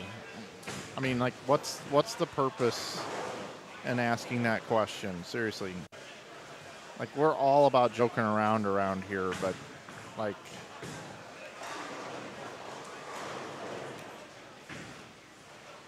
we cover everything around here, but that particular one is going to get a removal. I know you were just trying to be funny there, but that one I'm going to have to filter out. That's a serious situation there.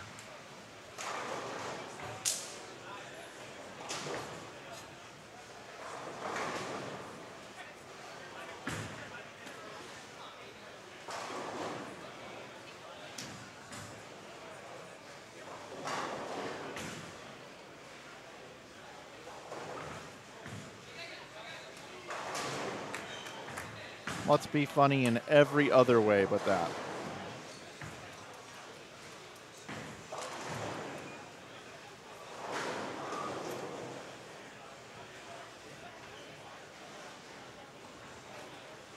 All right, Stubler.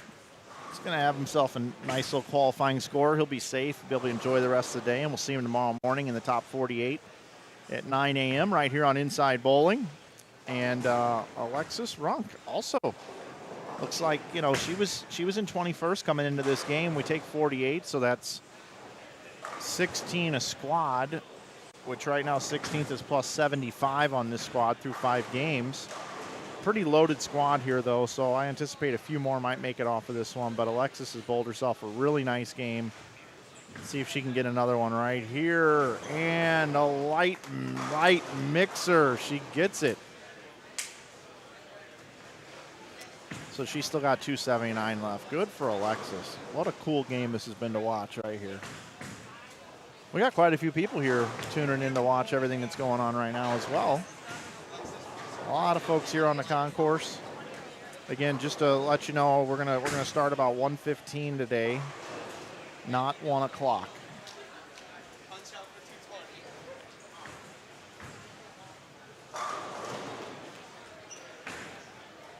Spencer Worthman finishes with 222. He was in a decent spot. He was plus 103, so he gets to 125 over.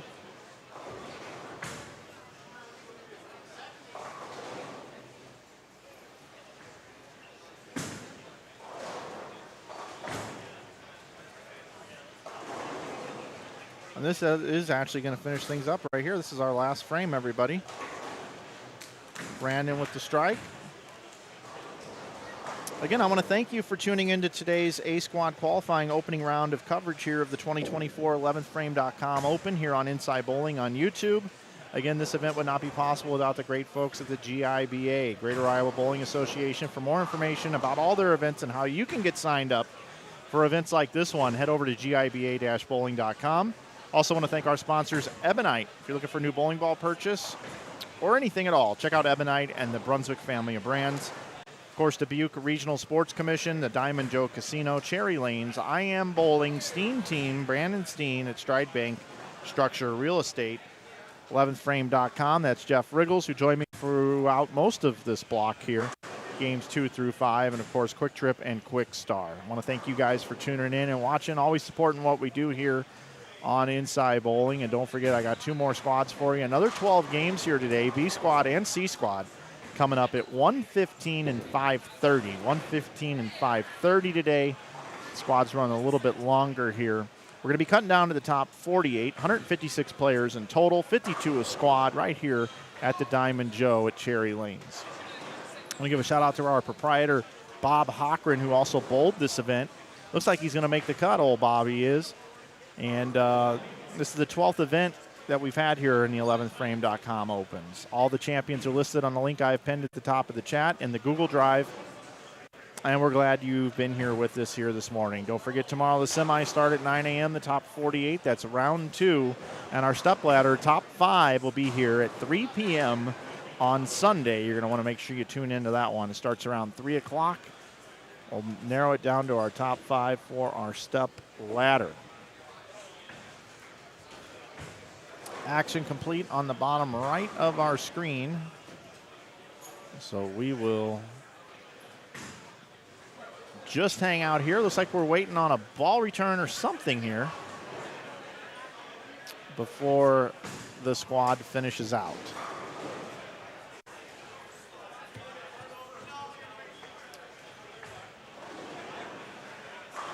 Thanks, Dale. Thanks, John, Ryan, everybody that was hanging out in the chat room here this morning. Bowling balls are back. We got a few more shots left here before we bug out of here and head back for our B squad qualifying. A couple other pairs are a little bit behind as well. There is one pair that's only in the 7th frame, so that 1:15 start time might even be just a little bit later than that. A few minutes maybe, we'll see. Brandon Runk finishing out. Ooh, leaves the 8-pin. That wasn't worth waiting for. Ryan, I was supposed to do it this year, but they canceled the event. Midnight Bowlers Society, I was supposed to do that. But they canceled. Not enough entries, I guess.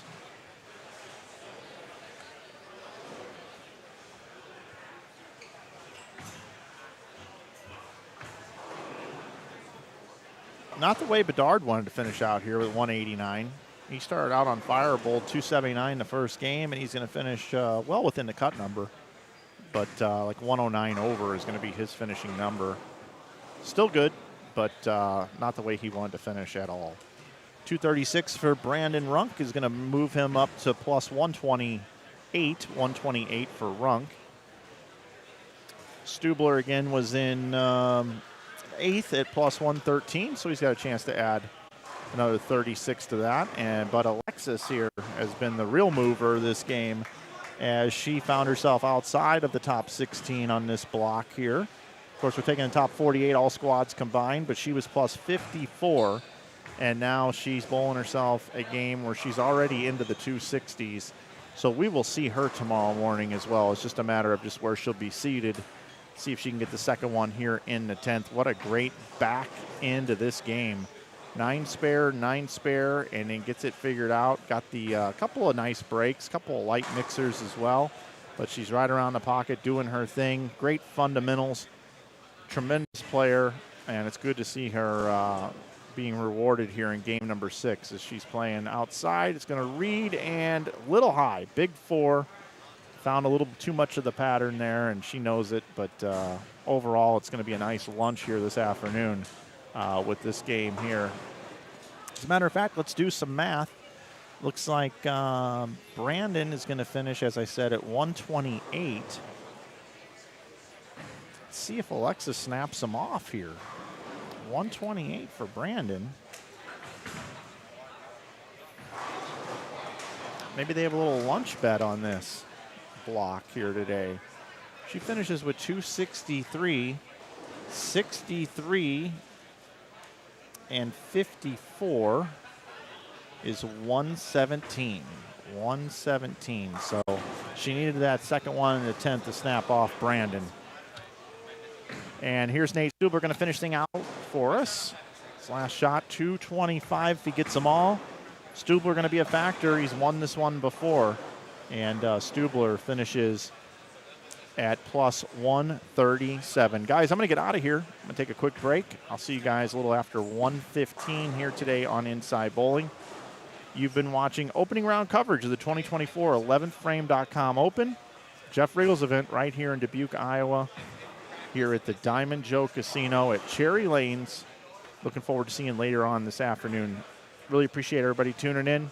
Subscribe to the channel and enjoy your break. I know I certainly will. We'll see you in about 45, 50 minutes or so.